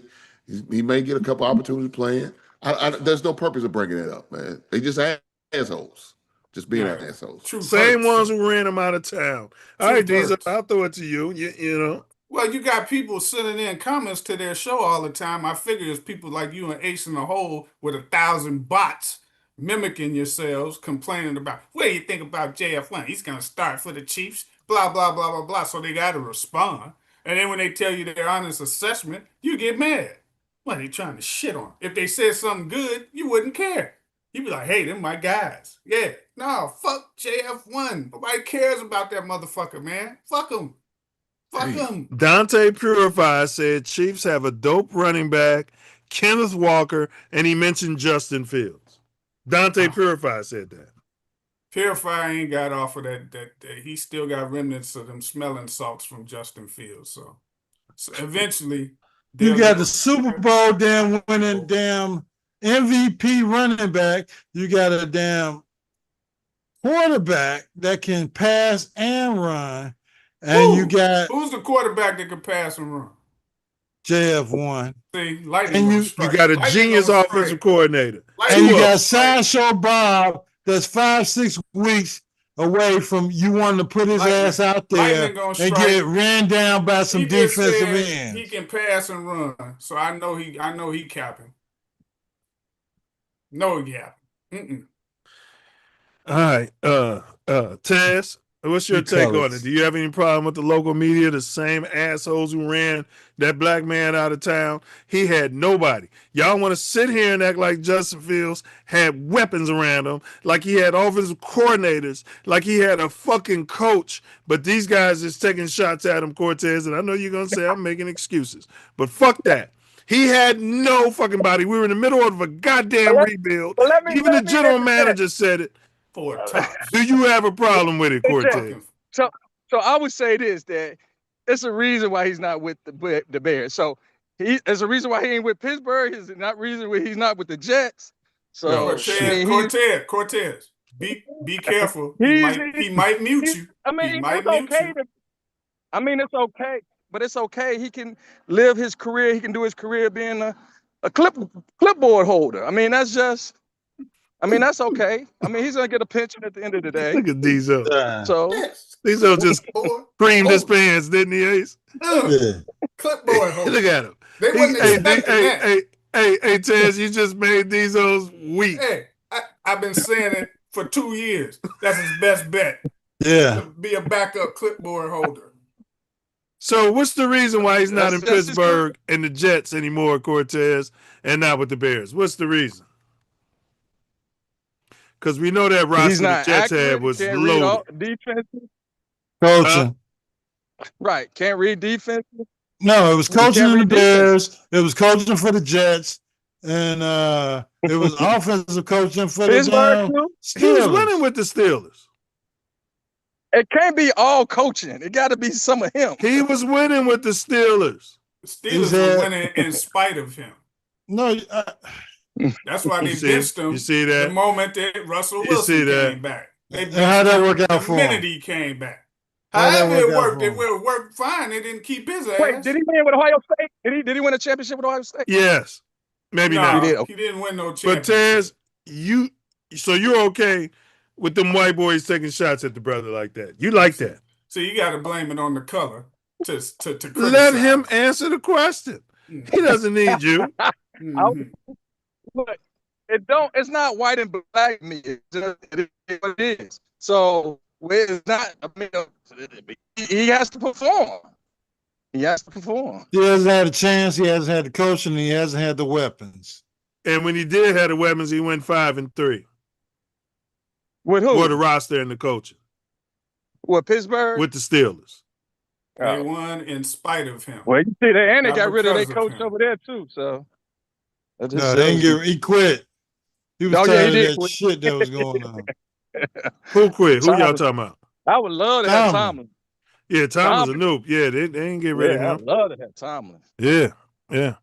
All right. So y'all sounds like Diesel and Tez is okay with it. Hink doesn't like it. He's from the South. You know what I'm saying? He's going to support whatever Ace? two in his company is talking Ace, what's your take on that video from the? Let me hear from Ace. We let you and Tez talk. Yeah, get your boy on there to support. If you want to follow those two cocksuckers that were that ran Justin out of town when he had no wide receivers, no offensive line, no defense, no coaching, no general manager, no defense, and blame all this on him, and you want to glorify this guy that was in Green Bay last year and end up getting paid to go down to Miami, and he's going to fucking stink this year. I'm going to tell you, he's going to stink. That team's going to stink because the roster stinks. Yeah, the roster stinks, and you want to blame what happened in He looked Chicago good on against the Justin Bears. He Fields. looked good against the Bears. Because he had a roster. Yeah. Yeah. When he gets down there to damn Miami. Hold on, Cortez, when you talking about Michael Jeffrey fucking Jordan, Mr. It's a team sport. Football is an ultimate team sport. Go ahead, Ace. But there's I no agree way. with much responsibility. Yeah. There's no way you can blame Justin Fields on what was going on here in Chicago. So when is he going to show up? He showed up in Pittsburgh. Yeah, okay. And he's going to show up in Kansas City. And he's going to show up in Kansas City under the Hey, two. look, under the words of Did they bench him? 9 Milz. He got his black ass. Yeah, they by a benched him black because ass coach. Yeah, the reason they benched him Chaz, is because the trade they made with them was a conditional trade, Noop. Meaning if Justin played more than 8 games, they would have to give us a 4th-round draft pick. No, that motherfucker didn't give him no chance. Because while you saying why they bench him, the guy they benched him for ain't playing for nobody. Yeah, but he was better than him. That's why Yeah, they he's out of benched the league. No, he's not. He was out. He's He out was the better league. than him. He had a worse record with Pittsburgh than Justin had. The proof is right there. They needed to see it, and they didn't see enough. So in tell me what Fields. happened at the Jets. What happened with him at the Jets? The Jets are rebuilding, just like the Bears are rebuilding. Absolute dismal games. They were almost all time. They don't have a lows. coach. They don't have an offensive coach. They got that black coach over there, though. Yeah, he colored. Yeah, he doesn't know what he's on the doing. fly. He's a defensive mind. He's not a how they smart go against offensive a guy. color coach with the minute he doesn't, they boy don't do He good does- under. He's just like You see the Eberflus and Fox when they got the here. hypocrisy. Yeah, They got a bunch of young coaches, young people that don't know what they're doing, and you're trying to win games in the NFL. Nobody has been successful at quarterback in the fucking Jets since Joe Namath. Nobody's Y'all been sit here and ask, successful and y'all say, coaching who has been successful JF1? quarterback in the Jets? Name one. Chad Pennington. Oh, who? What? Aaron Rodgers. Chad Pennington took him to an AFC Aaron Rodgers championship. played 4 downs. Yeah, I know. Pennington took him to an AFC That championship. shows you how well his Do prospects you hear were. this, Ace? Chad Pennington and Aaron Rodgers did well as Jets. Chad Pennington went to the AFC championship. I think Who Vinny was the person Testaverde they too. drafted? Didn't they draft think a Vinny number one from Testaverde did too. BYU? Yeah. Didn't they draft a quarterback from BYU? Yeah. Yeah, he didn't work. They had my guy just won the damn Super Bowl. Dante Purifier said Ken O'Brien. That's Kenny fair. O'Brien was good too. That's fair. yeah. That's He fair. didn't take. I don't think he took him to an AFC championship. He didn't like win Pennington shit did. either. Look at this guy. Took him to an AFC championship. Like that means something. It means nothing. It That's doesn't. like a game that's before like the a Super Bowl LeBron shit. Don't mean shit. Yeah. Huh? That's that LeBron shit. Oh, Hey, I okay. was talking to a fucking middle schooler about this shit. He like, Heavens LeBron's to been to, Megatroy if Justin he's Fields like, took LeBron's any been team to all these to a championships. I'm like, championship nobody game. gives a fuck about that kid. Can you Nobody imagine gives that? a fuck about that. I didn't mean to hurt his feelings, but If he had to Justin hear it. Fields took any team to a Mark championship. Sanchez. Dante Purifier Mark said Mark Sanchez, Sanchez, too. the butt fumble. He had a fucking butt fumble. Yes. Mark Sanchez, yep, he did play for them. Oh, so y'all would rather have Mark Sanchez than Justin Fields? Yes. Justin This is Fields could only crazy. do one thing: run like a dumb mule. I put Like that a mule dumb out there. mule. Yes. But I Run think left, the thing was run right, they, run up the middle. they sent That's him it. to a place that gave him an opportunity. Well, is He there something blew his they mixed? opportunity. A place with some players. Blow every Place with some opportunity he offensive get. players. Yeah. Place with some tight ends. A place he- with an offensive strategy. And Well, I say when he played with the Bears, it looked dismal at best. they Kyler had Gordon. nothing. They had Eberflus and Fox as the damn coach. Come on, man. These guys are idiots. Let's move on. Once again, I agree with him. Yeah, he was the dumbest coach we ever had at the Bears. Well, thank you. The worst coach in Bears history. But you're blaming. We were in the middle of a rebuild. But y'all blaming Justin Fields. 70% of the Chicago fan base agree with me and fucking Ace. Okay, yeah. I really don't follow Justin Fields, to be honest. I know why. I mean, you don't have to explain it to me. Right. You have a hard time explaining it to them. I just hope him well. He's getting a paycheck, so he's better than me. He's getting a paycheck. Yeah. Kyler Gordon. More soft tissue injuries, you guys. And this is a contract year for this brother. He is at camp. What's y'all take on that? We'll see what Who is happens. this? Who? Kyler Gordon, Spider-Man. Yeah, Spider-Man. Oh. We'll see what happens. He's going to sit out training camp. He's already got his apparently. contract. Kyler Gordon got his contract last year, unfortunately. They Guaranteed extended him money- last year? Yeah. Guaranteed money's over at the end of this year. They can cut him, get rid of him, do whatever the hell they want to do. But if he doesn't come to play this year, he's gone. He's gone. Well, he is at camp. Yeah. I mean, OTA. He's not playing. I don't think he's active, though. Yeah, Yeah, he ain't. He's got the same soft tissue issues that he had last year. So, I mean, they think got to that's why sit him they out got- as that's long why as they get- can. They rebeef. That's why they rebeef in their safety position a lot. So, but he's good when he's in the game. But like Ain't you he? said, he can't That come to the field. motherfucker good when he in the game, bro. Yeah, Mhm. yeah. The defense responds. It's really, I mean, I love. When He's a blitzing- dog, bro. When he's blitzing, it's great. But if he's not going to play, we got to get rid of him and his contract. Yeah. He cannot escape Yep. his karma. The thing is, can we replace him with somebody who can do the same thing that he brings to the table? Well, Sure. what's his karma, Diesel? Even if you go as far as America, it will come for you. Believe me, it will come. This got to be from a movie. Jesus He- Christ, Diesel. Some kind of All I got to do is say a Is statement that like Brokeback Mountain or something? Yeah, that was from Brokeback Mountain. Hey, they would think that because that's all they watch. See, that's all they watch. I've never seen it in my life, but Yeah. it sounds like something you would watch and comment on. When I was at the movie theaters, I had my tongue down a female, stroking my finger up in there. You sure wasn't? You sure You know what I wasn't mean? a I wasn't tranny? listening to all that shit. You sure it wasn't a tranny when you put your fingers down? No, trannies don't have that. Don't you understand? Yeah. That's the whole I point. can't even enjoy my baked spaghetti with this gay Baked shit. spaghetti. Well, they the ones. Hey, they the ones mocking me. So I'm like, hey, okay. Dante said Mark Sanchez went to the championship game. You talking about I the know butt he fumble. did. He did. Yeah. Yeah, you liked the butt fumble, didn't you? Yeah. Kyler Gordon. We're talking about Kyler Gordon. Anybody got anything to say about Kyler Gordon and the soft tissue injuries? Are y'all moving off of him, or you gonna resign him? I mean, we're early in OTAs. Yeah, I think we beefed up our safety position too. DBs, they brought in a lot of DBs. The key is that white boy that come from Oregon. That white boy, Cinnamon. Yeah, how he gonna play? Yeah. The key is Muhammad. Muhammad is the heir Well, that's apparent what Hank to been Kyler saying. Gordon when he can't play. That And white if boy he's- running a he's hurt now. 4-4 though. I ain't never seen a white boy with speed like that. Yeah, well, that's since what we. Jason Sehorn. Yeah, since Jason Sehorn. Yep.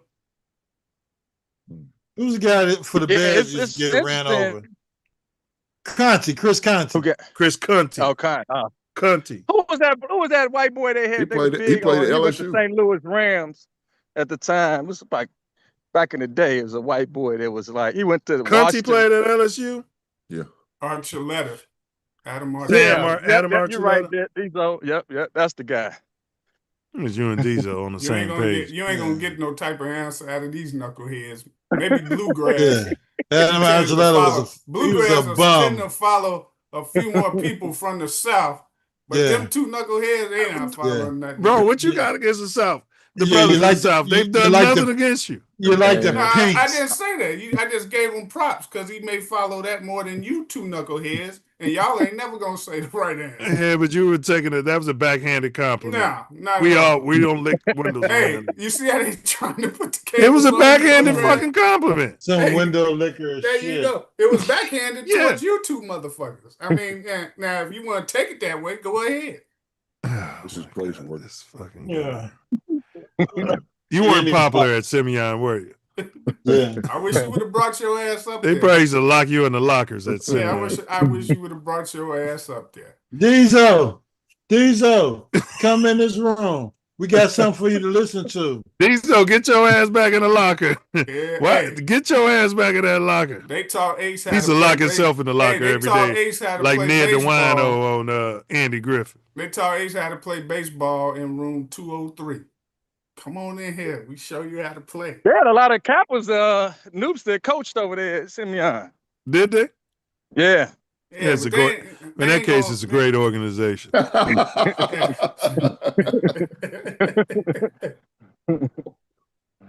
Slander in JF1. We'll move off that. We were talking about Kyler Gordon, soft tissue issue. I know, Diesel, I know you're not big on people are injured, but to Cortez's point, Well, that he's always motherfucker been be hurt, balling but when he he on the motherfucking football field, man. We Man, early. listen, you have to do him almost like Pause.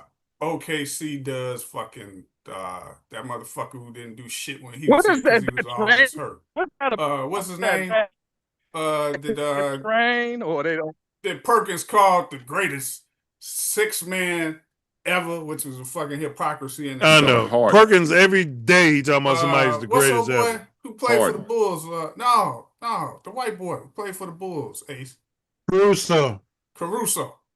Greatest Now, remember 6-man ever. Remember yeah. how he's always See, hurt you with said the Ace Bulls. can't do that. Ace just did it. Lick your window, but go ahead. Hey, no, well, I asked him who is the player. Yeah, and he produced. Because he played for the Bulls, motherfucker. Damn. He won a championship with the Lakers too.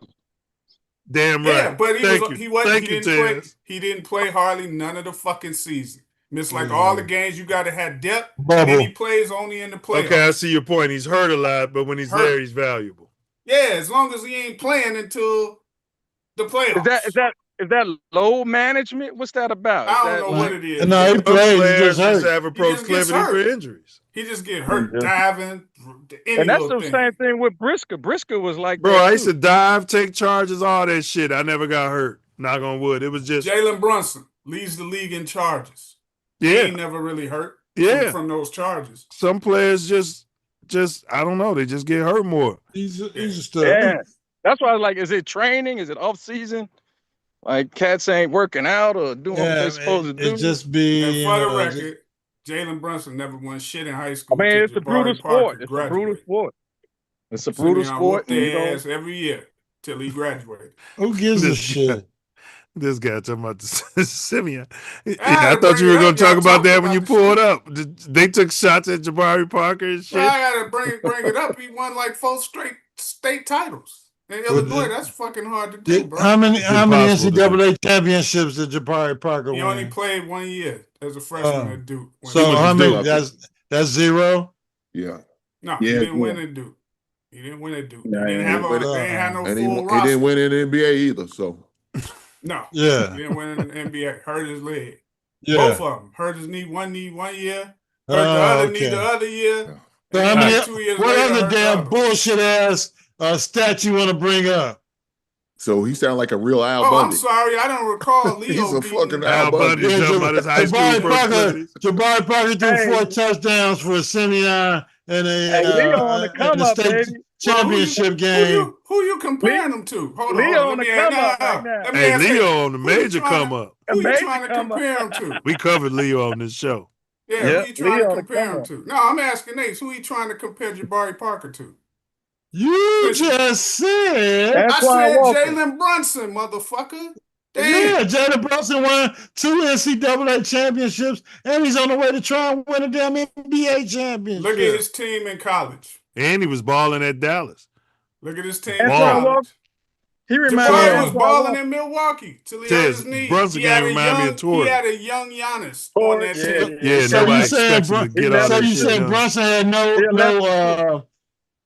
no parts of that championship they won at Villanova. No, I'm saying his team. Look at that team. All right. We're not going No, to talk about no, Jabari no. Parker. Half We're of the not going to dudes is talk in the about league. Half of the Jabari dudes in the Parker league. any longer. Where Jabari? Big ups Jabari Parker. We're going to Where- move 4 on. straight state We're talking titles, Bears, y'all. baby. We're on the Jabari Bears Parker's living in conversation. some shithole country, We're on the Bears conversation. trying to get back to the United States. Oh, And let me he's see a how good much. player. Let me see how and much we he have no made problem in with his him being a NBA good career. player. We're talking Just Chicago because he went Bears, to y'all. We got Simeon doesn't So you mean said Jabari that might be Brittany Griner? Brittany Griner. We don't know what God, he's got damn. in her heart. Brittany Griner's got balls bigger than mine. I'm 100% sure of that. You know what I mean? All right, but let's move on. Jalen Johnson is at the OTAs despite honeymoon. They were saying he was having some proclivities. He got married. Y'all called him a sex slave last week on the show. And so he was on his honeymoon, got married, trying to turn his life around. But that slave driver, Ben Johnson, and that slave driver, Big Dick Dennis Allen, told him, you better get your black ass in here because he might want to get renewed, get his contract extended after the season. Why the hell did he go on a damn honeymoon or whatever the hell he went on, knowing that he was going into OTA? Because this shit is voluntary. It's not mandatory. It is For mandatory. some people, it is. For some people, but nowadays it's not even like even they gave Lamar Jackson a lot of riff for missing a day in OTAs. It's So fucking voluntary. No, But it's not. it's different now. It's different. Why is it Yeah, different? The rule is it's voluntary. Yeah, Fuck the rules. You're but if trying you to wanna win a chip. If you want to win, you better get in there. You guys got that slave mentality. Let me hear somebody from the South, and then I'll throw it to Chicago Simeon, the Wolverines. Chicago Simeon don't give a shit about being there, no OTAs. But go ahead, throw it to Hank. He's speaking on behalf of Simeon. All right, go ahead, Hank. That's just like a college motherfucker from one of them Catholic schools down the street who couldn't get in our doors. But that's okay. Hold on, we're gonna hear from Hank, and then we're gonna throw it to Diesel. Diesel's crazy. Let me say this, man. I believe in the sanctity of marriage, and this man had every right to be on this honeymoon and should have got to enjoy his honeymoon before he came back. It wasn't that big of a deal that he's gonna miss a little OTA.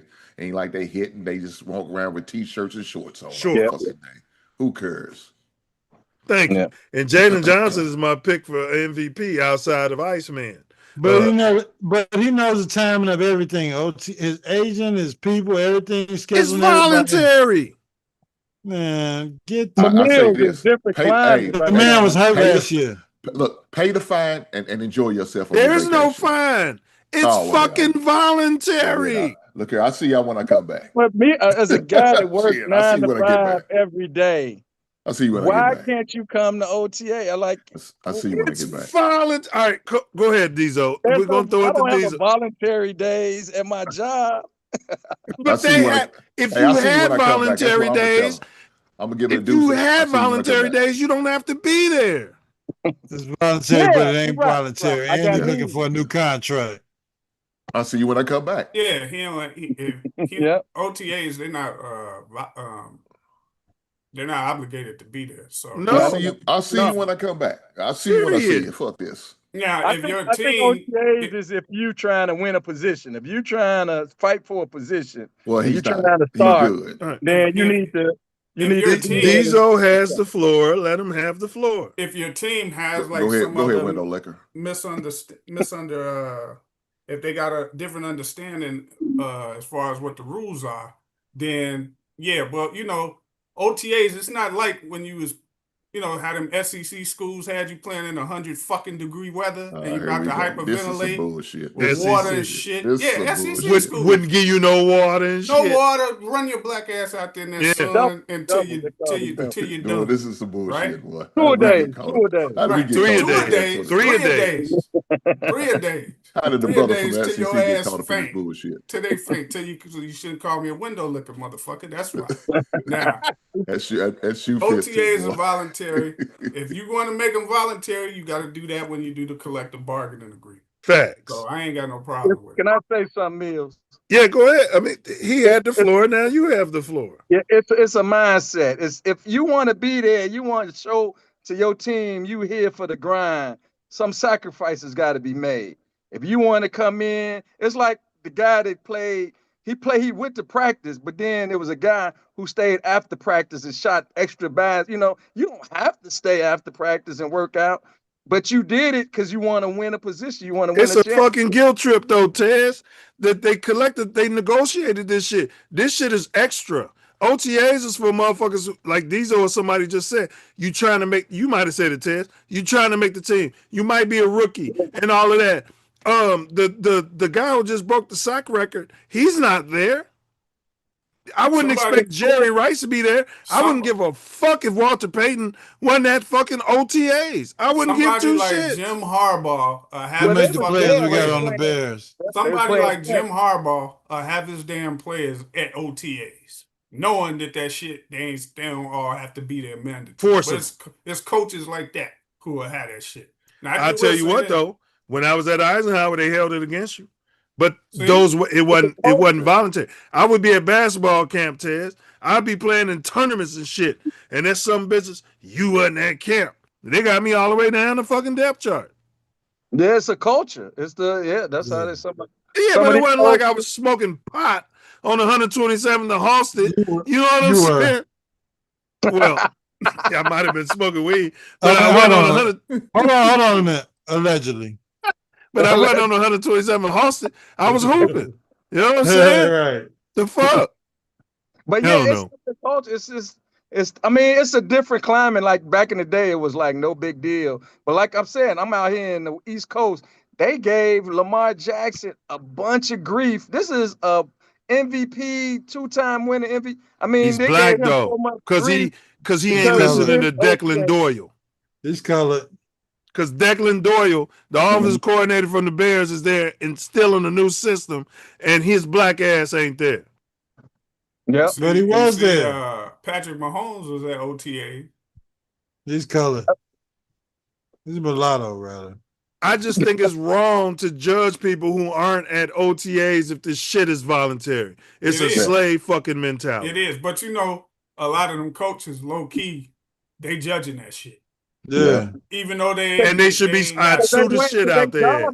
Is hanging on the balance because of them. Because you got a lot of coaches that's getting fired, and they looking for But an the Players Association don't give a damn about the players. They But just they can hide that shit, so they can like. Yeah. If Jordan, See you Pippen, not and come- Ryman didn't show up to OTAs, do you think fucking Phil Jackson would have held them out of the starting lineup or did anything to them? them ain't the players we got on the Bears. Mike wasn't that kind of player, bro. The He was one of NBA them can't motherfuckers even- want to beat you at Mahomes practice, is that kind of player. everything. He's there. NBA can't even Exactly. NBA can't even Those suit kind up of guys to play 82 games. not, but see, you talking about different breed of players. Yeah. Jordan want to play everything, every Yeah. preseason, want He's every a fan to competitor. get a chance Some to of see the- him play. Yeah, Even Jordan if would have he's been got there. an injury, He would have wanna been still there. play. That dude if it's a crapshoot, and he want in. He want to be competitive. He would have been there, all but it's a sports. conditional phrase for all the window Yes. lickers listening. But If they he gonna hide wasn't there, the head coach wouldn't have held it against him. No, the head coaches will do shit like this. Okay, you're a rookie or second year guy. You didn't come to OTAs. Okay, they got that shit noted. You go through practice, all of that stuff. You go through preseason, and then they'll end up cutting you. And it's camouflage because although they didn't tell you, they remember. Hey, this motherfucker Yeah. didn't come. Yeah, if it comes Right. down to you and somebody else who's been Yeah. OTAs and it's close, they're gonna cheat towards the person who was at OTAs. I get it. And it's just, they like, they want to make sure that it's preserved. They want people there for Plus some reason. one less preseason game. So, They want to complain. All right, we got one for y'all. We getting to the end of the show. This is JT Barrett. His black ass is he's the Bears quarterback coach, and he might be talking himself out of a job. Because I know Hink and Diesel got nails proclivities. And it sounds like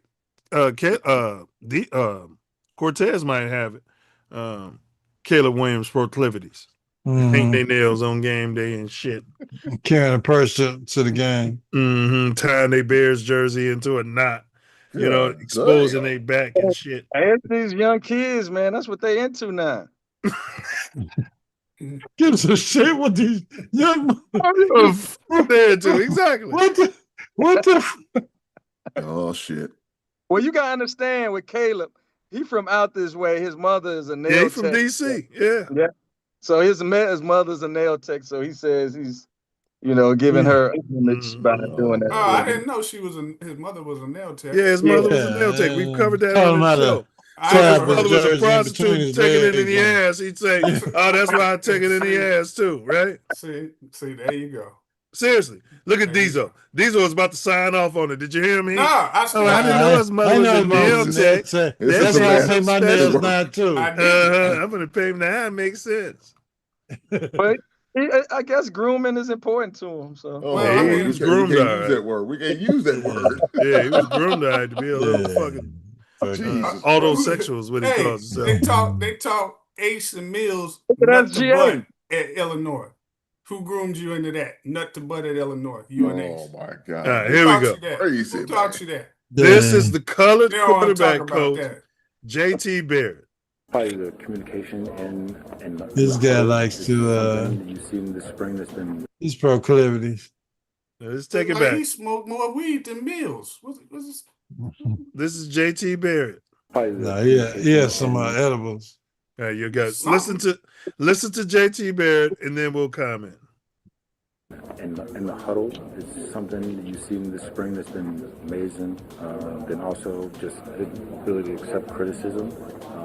I think there was a time last year, it's definitely early on, everybody in the room, not just Caleb, there was definitely some tension, and I had to stop the meeting and was like, hey fellas, we're just talking about being better quarterbacks here.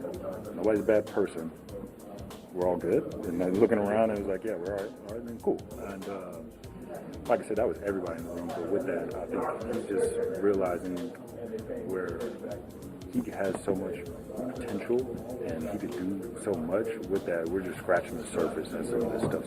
Now I'm gonna call Cap Whenever all of them talk about something that's going on behind the scenes and it involves fucking nails, they always say, I'm talking about everybody in the room, not just Caleb. They may say it over and over. You're telling me that the fucking veteran quarterback who's the third string took offense to the shit that was going on in the quarterback fucking room? Bullshit. You're telling me that the undrafted free agent quarterback was taking offense to somebody coaching them? Bullshit. They're talking about your fucking quarterback, Diesel, who you moved off on, to move back on because he paints his nails, and the guy that Hink is saying is the second best quarterback in the history of the NFL, whatever the fuck your take was, and when they're talking about Caleb like he's a mob boss, I'm not talking about anybody, I'm just talking about Caleb.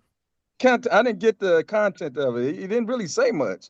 What he said was there was shit going on in the quarterback room where they were telling people you're doing shit wrong, and people were getting butthurt and crying and water in the eyes. And he had to tell them, we don't dislike you. He had to tell them, we're just talking about making you a better quarterback. And he was alleging it wasn't just Caleb they were talking to. It was Caleb, because you're talking about Bilbo or the damn 15-year veteran you got or the undrafted free agent. It was Caleb. Come on, Caleb, man. little bitch ass. Okay, I didn't get that. But what's your? Of course, you fucking didn't point? get it. What's your fucking point? What? Did you listen to what the quarterback coach said? I heard what he said, but that motherfucker shouldn't be making no public comments like that. Right? Okay, When did he make those comments? When did he make them comments? When the season was over? I agree with that too, Diesel. Yeah, that's fine. Yeah, that's in the film. But he did, and the window liquor said something profound. Every once in a while, the window liquor says something profound. Every now and then he does say something where everybody's He like, did, and now we know what's going on in the quarterback's room. That Ben the Johnson gonna take his that they got ass proclivities for into the quarterback. locker room. He gonna take him in the locker room and say, "You see, this is why I can't promote no niggas." Okay, Damn, he ain't gonna use those words. Because of mumbo jumbo like that. Got mumbo jumbo like that. Got motherfuckers thinking you the last dragon that gives football a bad name. But now you're go gonna sit your ass ignore down. what he said. Don't make though. no more comments to the fucking press. What he said. It should have been behind closed doors. Okay, fine. We all agreed. Everybody agreed it should have been behind, but it was said. What's your point? What's your point? You want to get on Caleb? You want to get being on a Caleb sensitive? Nobody's getting on Caleb. Yes, what he you was are. saying. That's why you play the clip so we can criticize that motherfucker, right? Get your Caleb pom He got proclivities. You can't talk with proclivities. Look, he go and support whatever the fuck that motherfucker in the corner say. It don't take long before he said to go off camera too. All right, let me hear from him. Everybody out here think you got proclivities. Yeah, proclivities. He's a man of culture. I want to hear from Hank and Cortez. Because Cortez, I'm sure he's got Caleb proclivities with his Justin Fields take. But I'll start with you, Hank. I don't get what the basis. I don't know the content of it. Like you had explained it. Like that makes sense. But like he said, Diesel got a point. He said, that's locker room. That's something in the coaches room. You address it right then and there. You don't bring it to the press. I mean, that's not good. Okay, you want to know what he was saying then? What he was saying is, because nobody was listening while I was playing the fucking shit. What he was saying is we've come a long way because we're not having those sensitivities anymore in the quarterback room. He could say That's that what in 20 JT Barrett fucking was different saying. ways other than how he said it, which leaves motherfuckers like you who want to get in Caleb's ass to get a So we can't get in Caleb's ass. We got to treat him. We got to treat him. We got to give him a trophy. Let's give him a fucking Super Bowl trophy right now. Fuck it. All of this Give him comes the back to MVP trophy. JF1 being gone. That's all it is. Oh, he's hurt. All right, Hank. He likes to I'm going to dig hear at your him. take. You and then sound I wanna like hear from Trump talking Diesel. about Biden and shit. Come on, move on. Y'all just shitting on JF1. This has nothing to do with that. It's a whole Yes, different it thing. does. All day, all night. JF1 forever. Go ahead, Hank. I'm gonna let Diesel get it all the way out. Diesel, Right. you done, brother? You done? You good? No, because I still think Milz and Ace in the Hole is constipated together. So until they get all of that shit up out of there, yeah, they're constipated, man. They got it up in them. Do you feel Justin Fields is a better quarterback than Caleb? Yes, he does. That's what's wrong with his fucking ass. No. That's what's wrong with him. Okay, well, look here. Let me get my thought. No, I on don't, what just Cortez. happened. Go ahead, Look, yeah, because look, That's the a one cap. thing that Diesel That's a did. cap. Okay, God damn. No, go ahead, window liquor. Go ahead. Go ahead, Hank. You got the floor, brother. This motherfucker got Tourette's for real. He does. He's retarded. The one thing that you can't use a retarded word. Yeah. Shout out to the special needs. The one thing that the window liquor did say, what it was correct, was it never should have got out in public, regardless. But and I also agree that there's millions of ways he could have said it differently than how he said it. He could have said there's some growth in the locker room. The maturity level in the locker room has gotten better than it was from this year.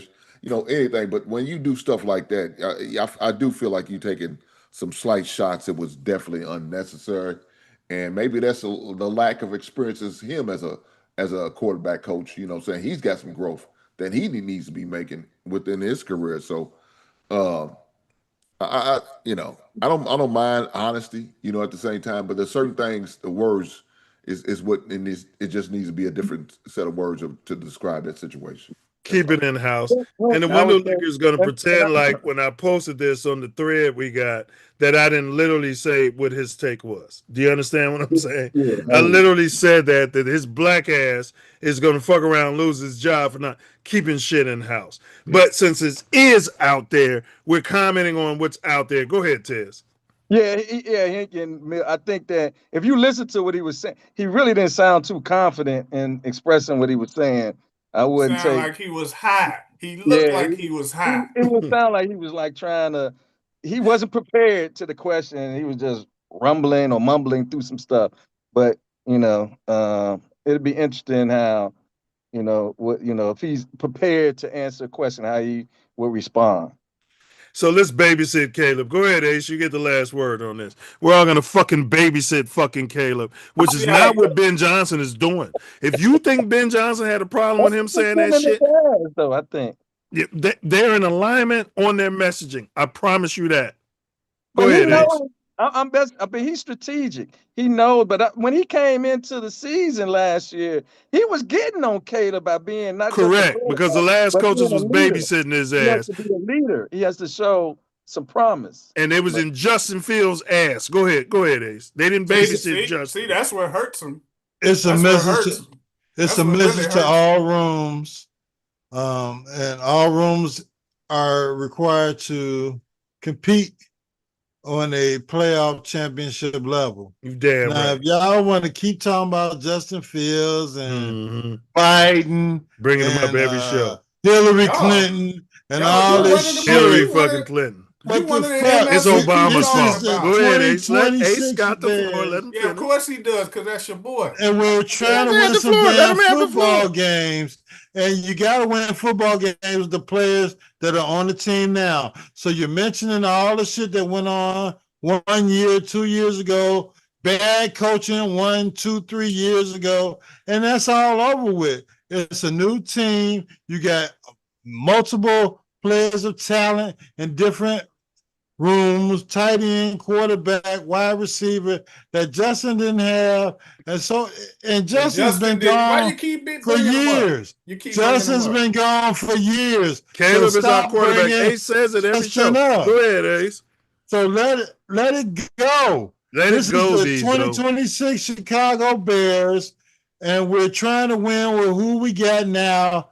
Iceman. Is that true?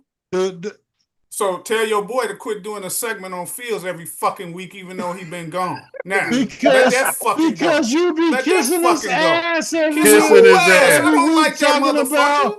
I'm gonna ask you the question that Tez asked me about Jordan.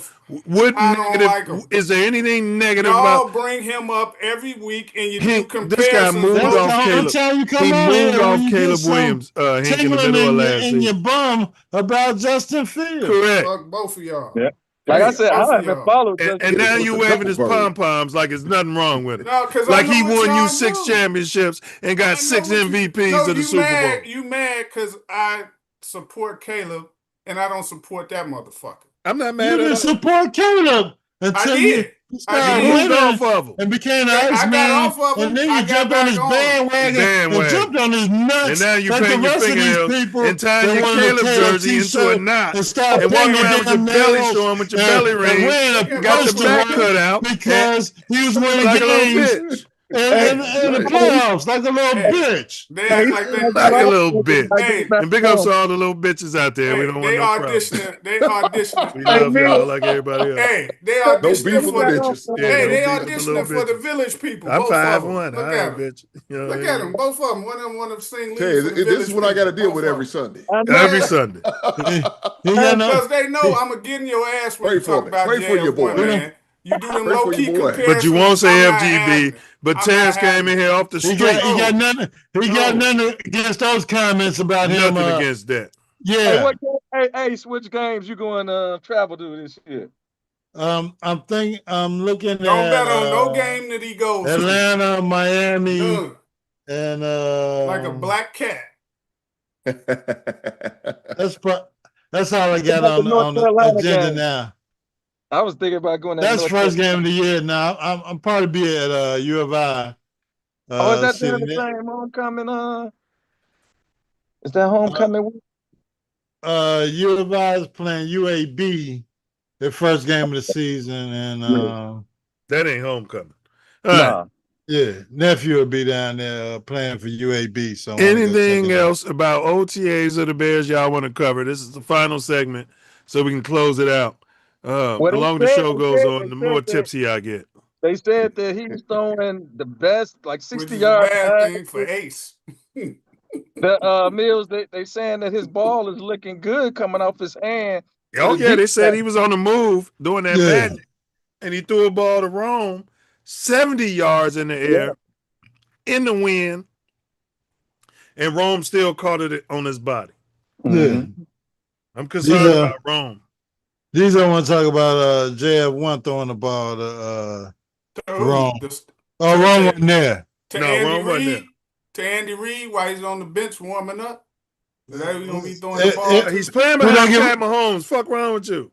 Yeah, But he's gonna be on the bench warming up over there in case. Okay, who Mahomes get gives hurt. a shit? This is Chicago. You the one just brought up JF1, motherfucker. What are you talking about? You don't want to talk about how bad and he's not going to How play. bad Who he gives- is? You and I said he's Fortes gonna be got some warming sort of up on the proclivity. sideline to Andy Reid while Hey, what's while the Patrick status of Mahomes the is starting. stadium in Chicago? What's that? The stadium in Chicago. It what it still look ain't like? it don't look good, but They talking about building it on slag in Indiana, a bunch of fucking pollution, and Diesel and Ace are okay with it moving to I'm the not fucking okay suburbs I'm okay and with putting the a suburbs. zesty Not ass Indiana. dome on top of it. They're the Arlington Heights is Chicago cool. guys, and they don't give a fuck. This is a bohemian fucking Asian looking Lord Raiden talking about that shit coming from California. Okay, what the fuck do we care about? I what mean, he's I wear talking the about? African hat Not like Jeff Ford, and then this guy comes Not out the here, Mortal and then when I Kombat wear the reference. American flag, he got a Yes. problem with it, Hank. Yeah. You know what I'm saying? He's just The high Bears do not. The Bears do not have the finances to build a stadium in Chicago. Let me show him a picture of Chief Malik wearing Are his hat. they trying to do a tax or something? What that tax look like? They can do it in Arlington Heights. They own the land, but they cannot build a stadium in the city of Chicago. Well, they don't want to pay for it. Mayor BJ is blocking it all. He got a group of senators together, and they blocked the whole bill to come through, and it was all for Mayor Brandon Johnson. Yeah, he'll be gone. Yeah. So what? I don't even. Now, so now you got the dumb mayor basically trying to hate on the state. Talking about if Chicago can't get it, I'd rather to see them go to Indiana. Yes. So he don't want them to go. And it's not going to happen. It's a done deal. Chicago is not getting the site. It's either going to be Arlington Heights or Indiana.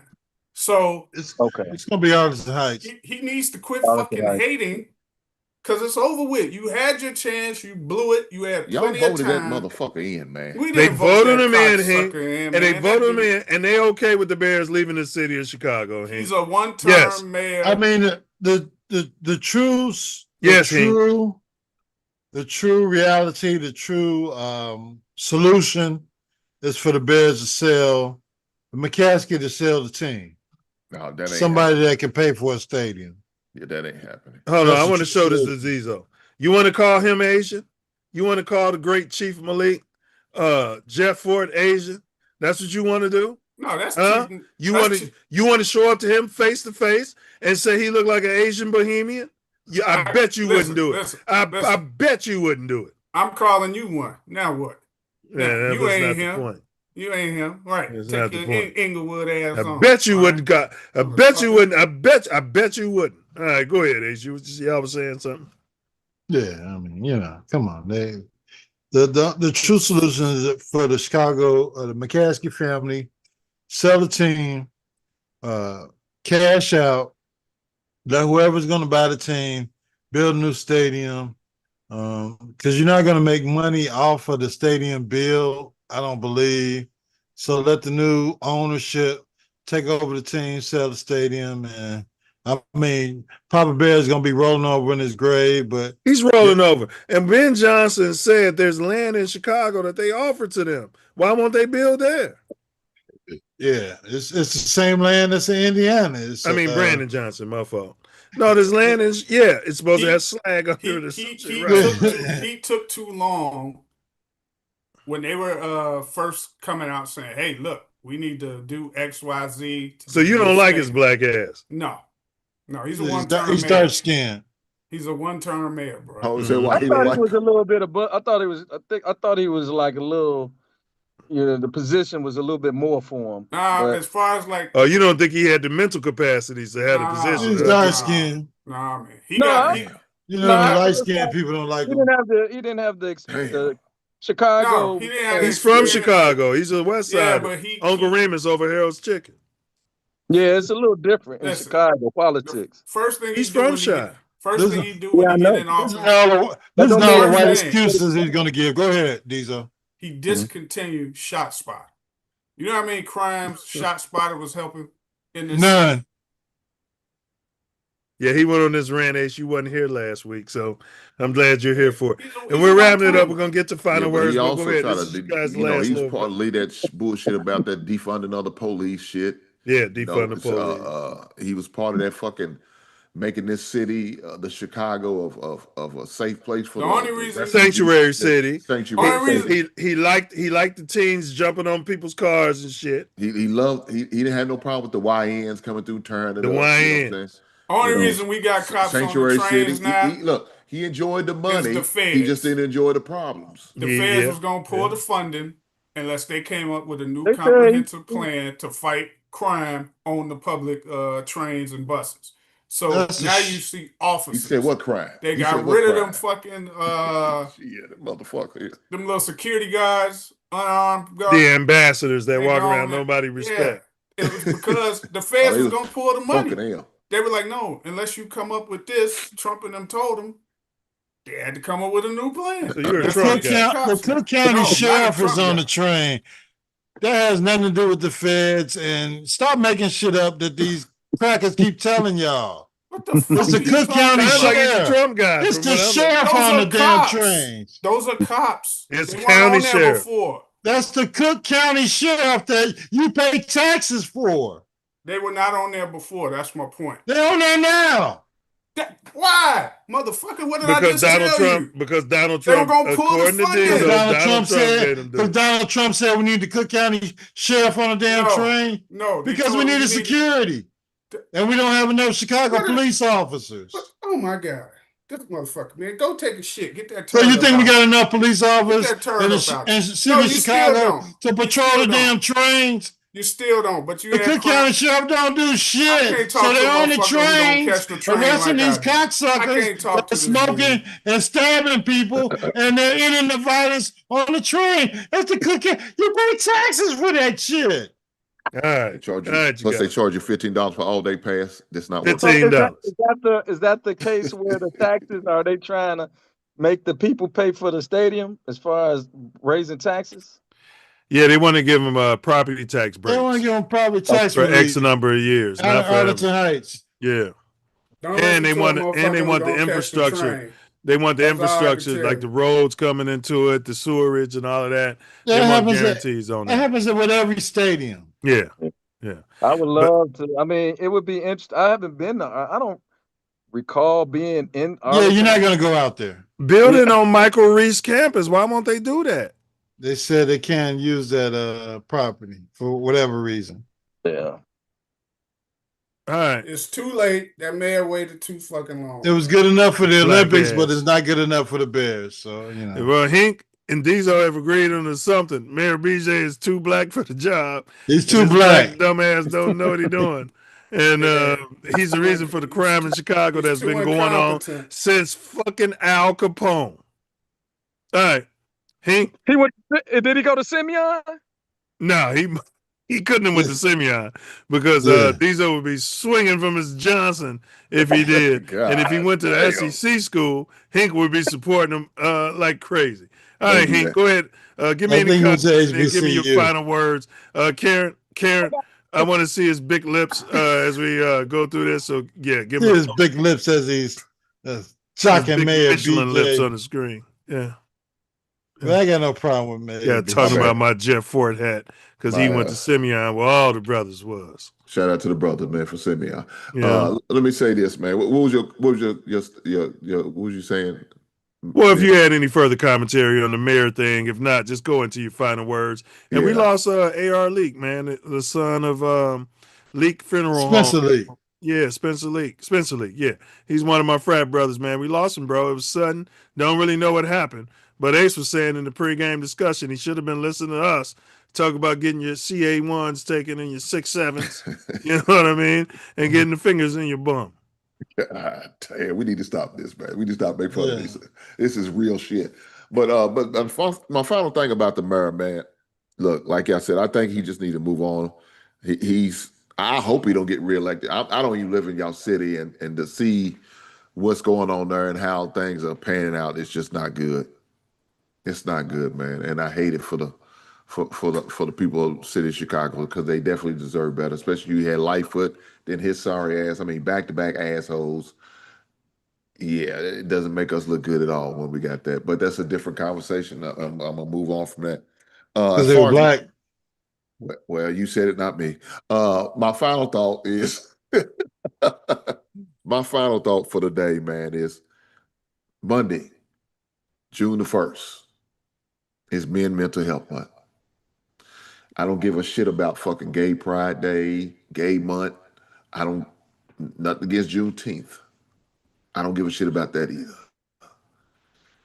But Men Mental Health Month, I do care about because I've seen what it could do for you in a positive way, and I've seen what it does for people who doesn't take care of their mental health in a negative way. I want every man, I'm challenging every man out here to do what you got to do for your goddamn mental, man. Black man, we only get one shot at this thing.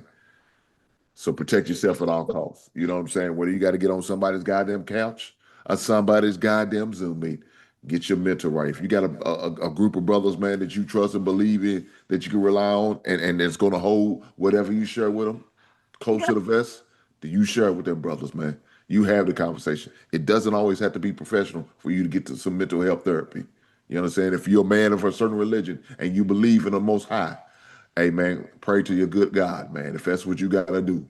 If you feel like you need to go to your pastor, your clergy, your Catholic priest, you know what I'm saying? Whoever you feel like you can rely on, have that conversation, talk, get your message out, let them know how you feel and where you stand. And if they feel like you need to get certain help that they can't provide, you do that. Guys, get your A1C in order. Get your blood work in order. Go get a full physical. Do what you got to do. We can't hit that reset button. This ain't the days of you playing the Atari, ColecoVision, Nintendo, Sega Genesis, Don't forget about Intellivision. You poor blacks, definitely the ones in the South. Y'all didn't know about Intellivision. Google it, everybody. Shout out to Intellivision. Shout out to all the Non-intelligent didn't know about Intellivision. But let me finish up here, and I promise I ain't gonna be long. Ain't no reset button. You only get one shot at this thing. Take advantage of it, man. Live life to your best. Live life to your fullest. Love up on your family. Love up on your wives. Love up on your husband. I mean your kids. That's for Diesel. Well, yeah, I'm gonna leave that alone. We're gonna leave a shout out to the rainbow community. But let's keep going. Men of a certain age, like all us old motherfuckers up here, get your colonoscopy check. Go get your prostate check. And if you can do it through blood work, do it. But if you're high risk, you're gonna have to do what you got to do. I'm gonna leave it there. Y'all brothers have a good one. Enjoy y'all beautiful week. Keep Here. living. Do the right thing, fellas. Hey, well said, Hank. Enjoy that baked spaghetti, brother. Surprised you ain't say nothing about mental promoting health. that. You know, brother Scott, he works in the mental health community, man. That's what he do for a living, bro. I'm on the front line, crisis intervention, Shout out to that brother, crisis, man. suicide. I listen to stories about suicide all day. How long Shout does out to it that take to brother for get doing. somebody like Ace up in there? Shout out to that brother for doing God's work. Look here, God's let me Cortez, do me a solid, man. Hit me up, man, because I might want to have you on my show. Because I'm gonna definitely do a show about men mental health month. Because I got to. Because it's part of my purpose. It's on my heart. So definitely, man. All right, I'm gonna get your info from Milz. I was gonna say, Milz, he got my phone number. So yeah, I'll just get hit me Tez up. your number. That'll work. Yep. That'll work. All right, fellas, man. Y'all be easy, man. Do what y'all do, man. And I love you, brothers, man. Y'all keep doing what y'all do, brothers. Y'all be easy. Hey, enjoy that Good week. spaghetti, man. Hey, put some He piss already did. your You didn't wife see him piss your wipe wife off and crumbs off put of the all types beard. of shit on top of it before you even taste it. They like that. No, I don't have to do it. Just a little Parmesan cheese and some garlic bread. That's all I need, baby. In my Caesar salad. Hey, y'all be easy. I done killed that thing. That thing doesn't survive.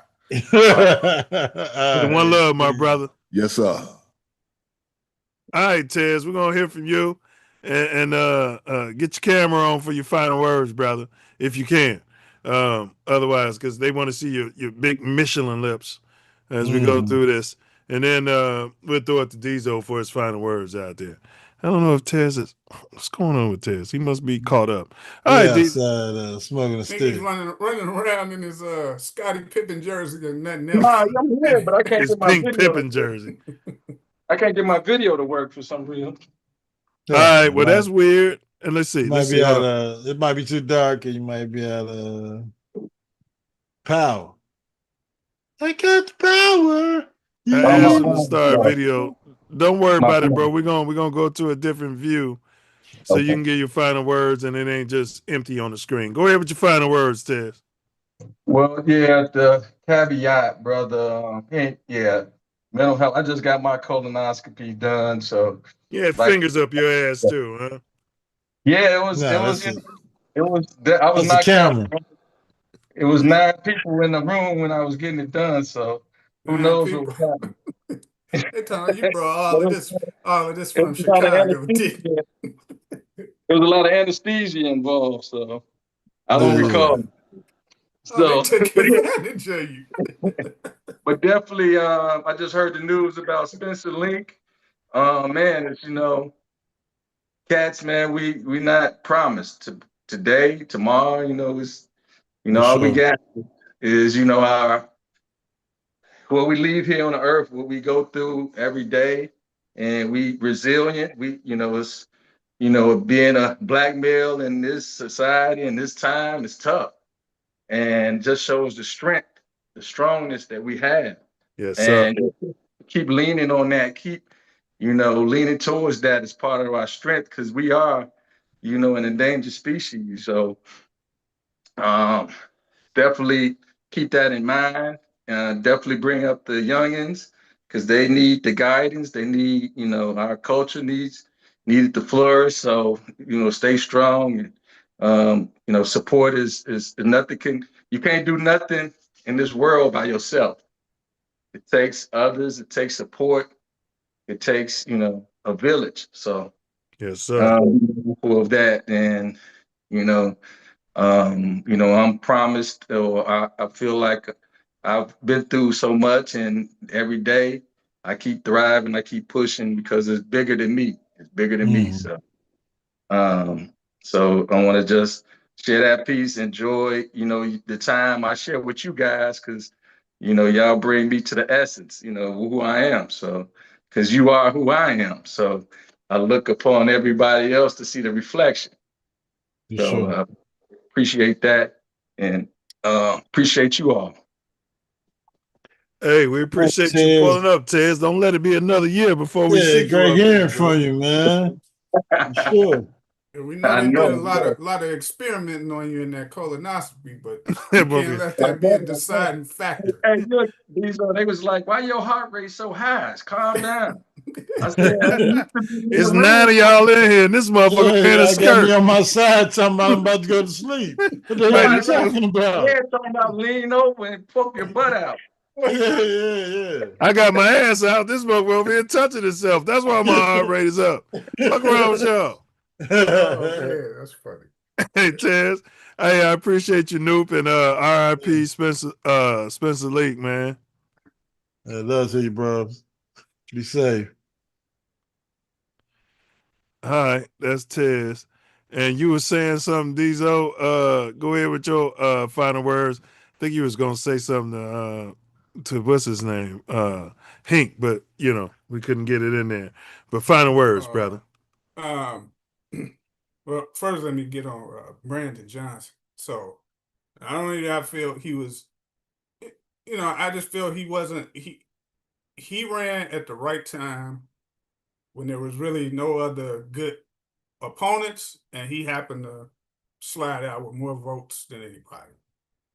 That being said, some of the stuff he's done since he's been in office just unacceptable, man. Like I said, one of the things I didn't care for the shot spotter. He came out this week and said that they did a study where police are responding to calls faster than they ever did when we had shot spotter, right? But he left out one important thing. The study didn't include calls for gunfire. So he basically is up there lying. Because if you'd included the calls for gunfire, it was like no comparison. So, but it's that type of slick shit from a guy. He's a one-term mayor. Get him out of here. I would have preferred, I don't know what the role under a mayor is. That's like when a governor and a lieutenant governor, so you can get some like OGT before you take that kind of job. But I just didn't think he was prepared. Spencer Leak Jr. What's so crazy is he was a house head. I would see him at parties that I would go to years ago. And I knew him because of funerals of people that I knew that had passed. So I stopped going to funerals in, I want to say it was 97 and 98. The last funeral I went to, he did it. It was my boy's brother. And I think you muted me. He was high yellow. Y'all had proclivities for each other. Yeah, Go ahead, bro. Go ahead and tell me your high yellow stories. But his, I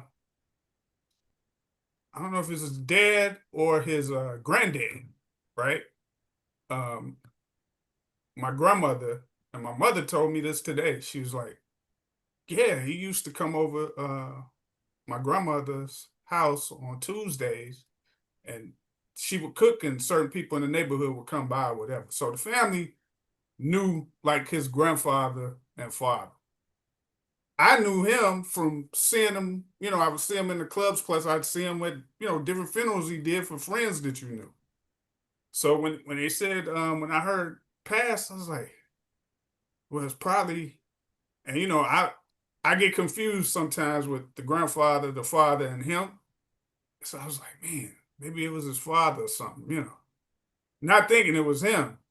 And sure enough, and when I told my boy, I said, he was like, man, I didn't really know them with the family. I was like, man, he did your brother's funeral.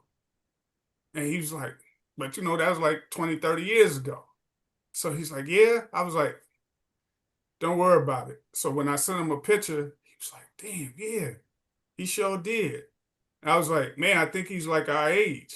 And he's 56, I think. So yeah, he was right there. I'm talking about I would see him. Because it was a time I was going to parties every other week or so, and he'd be in there.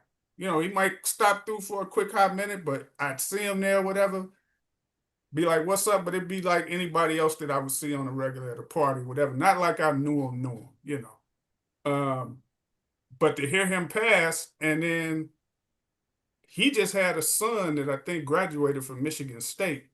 and his son, third. He said he was gonna put him in he went to interview for a communications job because I think that's what he got his degree in. But he was like, should he do this or should he come in the family business? And then, he's saying, I never had a job interview in my life because I think he went straight to the family business. And then he said, here's the newest member of our team. And it was his son. And this was only a couple of days ago. I think it's still up on his page. So it's just like a big shot to the Chatham community.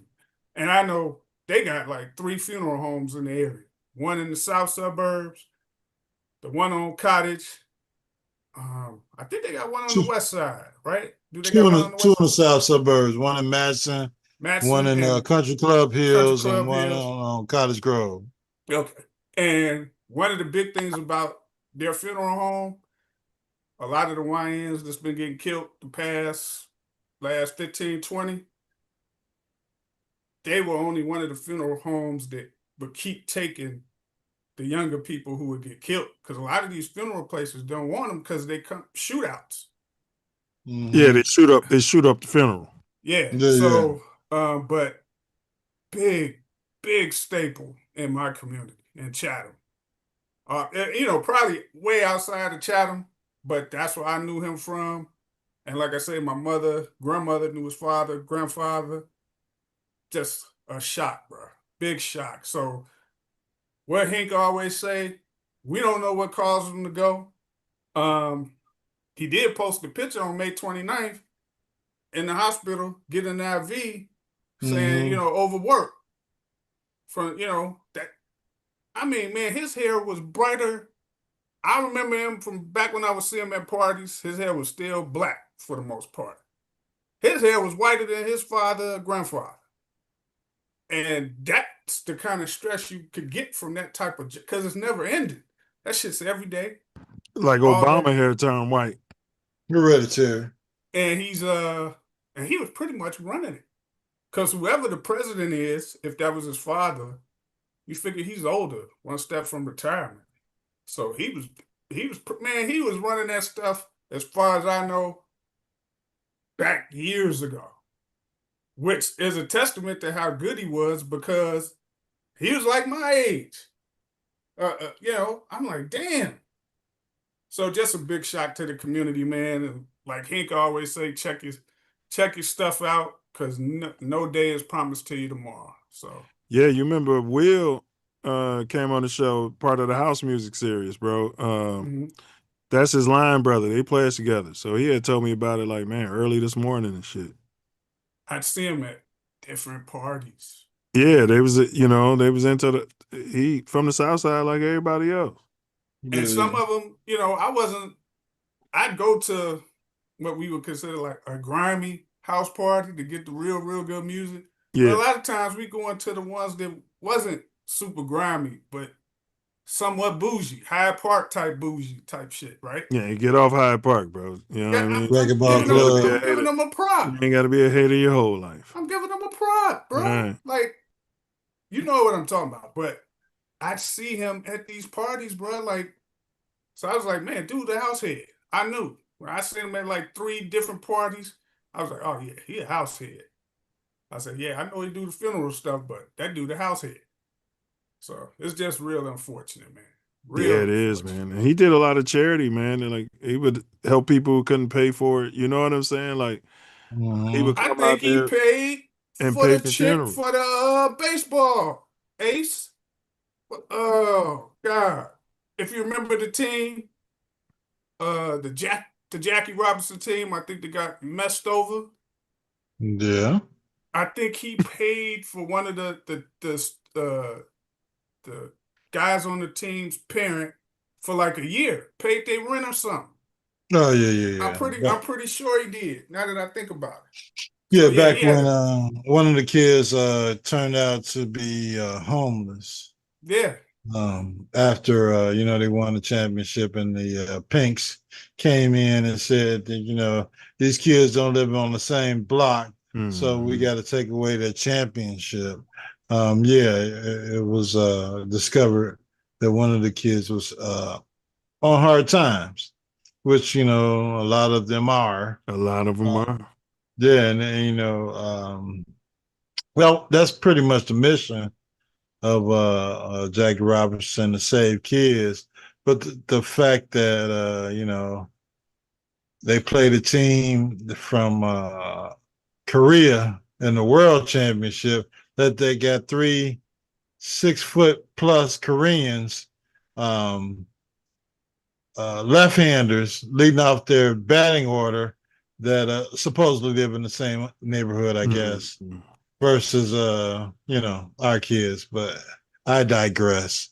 Go ahead with your final word. Yeah, I when you A said lot of that, those adult Koreans stink, in my opinion. But go ahead. I remembered that. So yeah, his whole family have a big heart. So Oh yeah, for sure. I'm Yeah, sure if it's a that, major news story, they'll come out and, you know, and they'll do the funeral for no cost. yeah, he'll man, I still can't believe, like, shocked. Yeah. Like, you know, you figure somebody like that, when you go, they'll be burying you. Like, like damn. Like, Yeah. And the son R.I.P. just graduated, I think, this Go from month. college. Yeah. I saw the billboard up on I-57. Yeah, congratulating his son. Unfortunately, you know. Well, at least he got to see it. Yeah. Yeah. And he just took him into the business. So I'm Yeah. sure he's gonna try to, like, do Yeah, right. but he would. I'm sure he would have loved to give him all that tutelage, but he'll get it. Yeah. Ooh. R.I.P. Spencer Lake, man. R.I.P. Nope. I knew, you know what? I didn't know, you know, when you figure out people are house heads, you know, from my perspective, I don't be knowing what frat they're in unless I catch them at a party and they happen to maybe be dancing with some of their brothers and they be doing one of their little steps. Yeah. You know, not really stepping, but you'll see some of them doing a little step move that they might be doing. But I knew, I was like, Yeah, he went to UIC, bro. Did he? Yeah. See, I didn't know that. Yeah. You know, Probably went there so he can keep working the business while he was in school. You know what I'm saying? Yeah, just unfortunate, but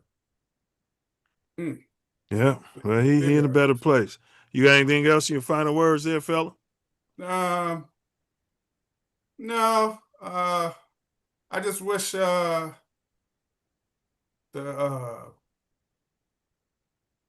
wish Ace would talk more about his damn Jackie Robinson kids. You know, you don't get to hear it no more in the paper.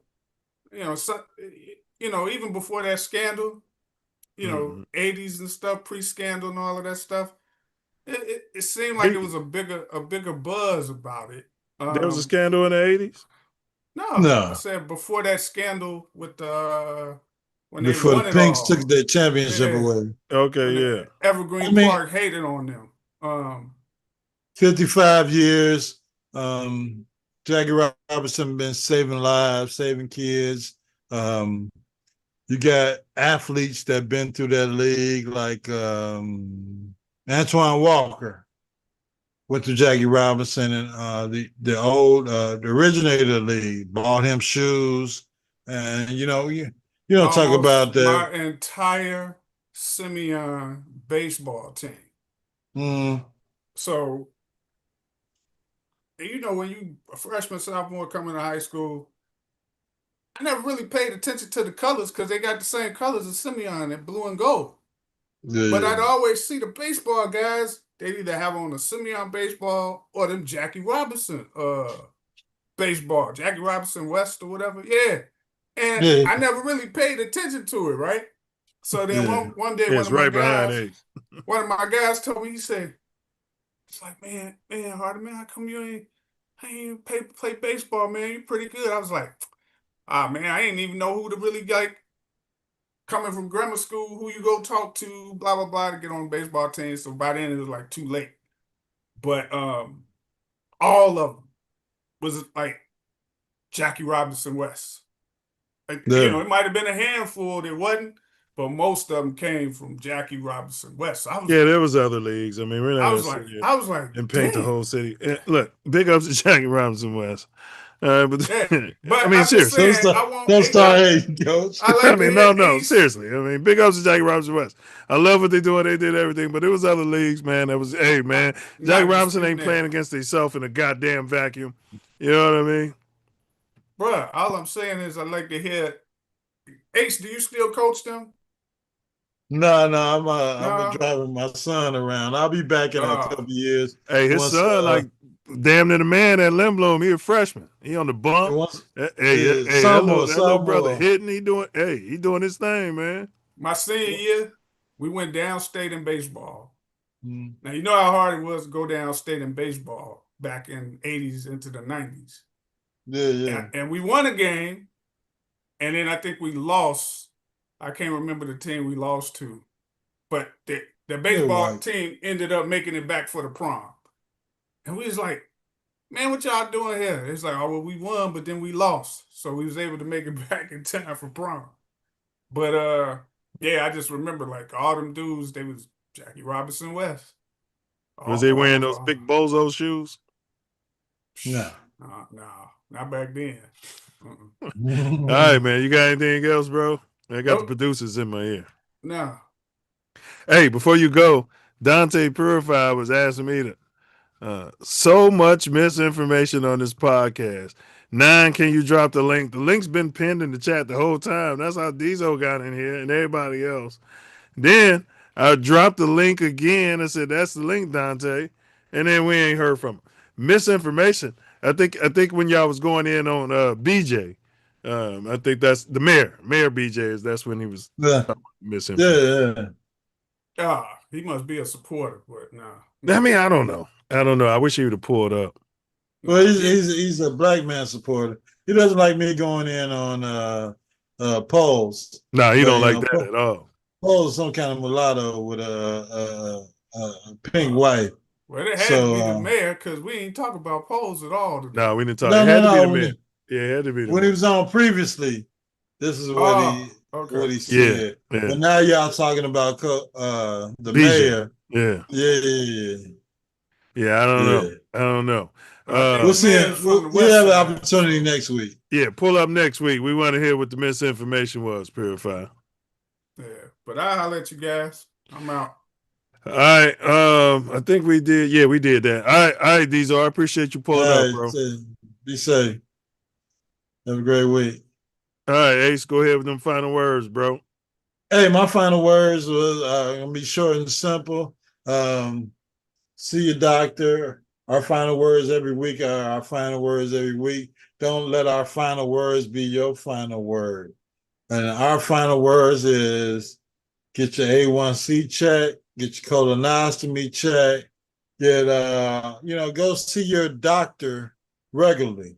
If you don't have health care, get you some health care, get you some Obamacare, get whatever the hell you need to go check out the doctor at least once a year. If it's your birthday that you pinpoint as your day to go see your doctor for your health checkup every year, make it that. But do what you can to be here for your family, for your kids, for your loved ones, and for yourself. Do whatever you can to be here and love your family. And that's my final words. Don't let our final words be your final words. Make your final word be, I'm making an appointment for the doctor. I'm making an appointment to get my colon check. I'm making an appointment to get my A1C check. Whatever referrals you need, go out and get them. They're there. The health care is there. If you don't have health care, get your health care. Get your whatever means you need to get yourself taken care of, because it's tough out here. And, we want to see you next week and the week after that and the week after that. Like, share, subscribe. Those are my final words. Peace out, bear down, and FGB to the highest level of effability. highest level of FFD, and anybody who won't say it, you know what I mean? Yeah. F them too at this F point. them too, for sure. All right, the final stage is set. The narratives are hard, and the energy is unmistakable. A true David versus Goliath showdown is brewing, where one team swings with belief, and the other stands tall with big Wimby P, and Wimby expectations. After breaking down the matchups and momentum, what's left is simple truth. Somebody's story is about to change forever and ever. Whether it's the giant staying on the throne or the underdog rewriting basketball scripture, the series is built for the drama. Shedeur Sanders, we didn't cover that. We'll cover that next week. He's getting to the money. We had to skip a lot of stuff. Must be the money. That's turning me on. Must be the money. Yeah, we had to skip past that in lieu of time, but hopefully we can get to it next week. But he's getting to the bag. All right. Big Perk getting verbally folded by a former NFL punter. We covered that today. You know, you've got a week where the Spots World felt more like a crossover episode. These moments aren't just noise. They're shaping how fans see the games and the people who play them. And as always, the heartbeat of Chicago. Heartbeat. Doom, doom, doom.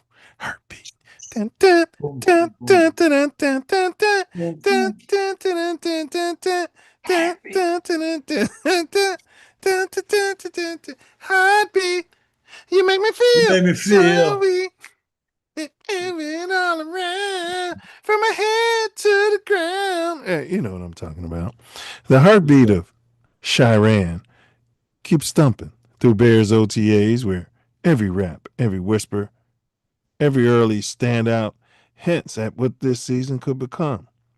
From the finals to NIL, to media, dust-ups, too early NFL optimism. The story's only getting bigger from here. If you want to build out the next segment, we can expand on NBA Finals takeaways or the Bears offseason momentum. There was something that my man posted in here. Oh, he said Montez Sweat ain't at OTAs. You know what I mean? It's voluntary. You know, that guy's going to show up ready to go. I agree with you, Dante Purify. But thanks for rocking with us this week. Until next time, stay locked in, stay curious, and stay ready for whatever the week throws at us. On the field, in the political arena, and everywhere the two collide. RIP to my brother, Spencer Leak Jr. This ain't just content, it's connection, and it means more because you're here. So stay locked in. We appreciate your support and enthusiasm for this pod. If you have any questions, concerns, or need further information, feel free to reach out to us. Stay tuned. Stay passionate. Bear down. And as always, until next time, Ace. FGB to the highest level of effivity. For sure. Bear down. That's right. F freaking Green Bay Packers. All right. And Karen, appreciate you staying. And Karen, she's working hard. Can we get a big ups for Karen? Shout out to Karen and her Karenites and her family. As long as you keep coming to work every week, we appreciate it. Oh, So, yeah. big ups to Karen. Karen show up, they don't wash their ass, won't wash their hair, they'll be hacking and coughing and shit. We can't say all that about a Karen. Come on. Hungover. Put a shovel on the ground. Break him. All right. All right, Karen, we appreciate you. And Thanks, Karen. Take us away. Take us away. Breaking my heart, man. Yeah. Breaking my heart. You guys gonna get your little suburban stadium and your little and you probably have halter top night, fingernail night. fingernail paint now. You get your fingernails painted. I'm not going out there, man. I go watch them out of town before I go to damn out of town. All right. You find yourself sliding through. You might be in LA. On Florence and Normandy. Hey, homie. Hey, man, come here. You better. You might be in Chicago. Woo! Dipping down Ashland. You better. Watch your back. Check your six. Double check that blind spot. Use that blind spot assist.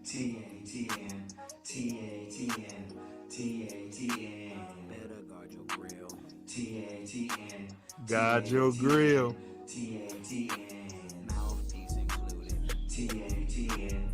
Bear down. Damn. Knuckle up.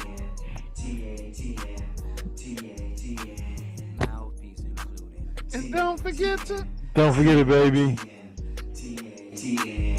And don't forget to. Whatever you do, don't forget it. Like, share, subscribe. Hey, Butterfly.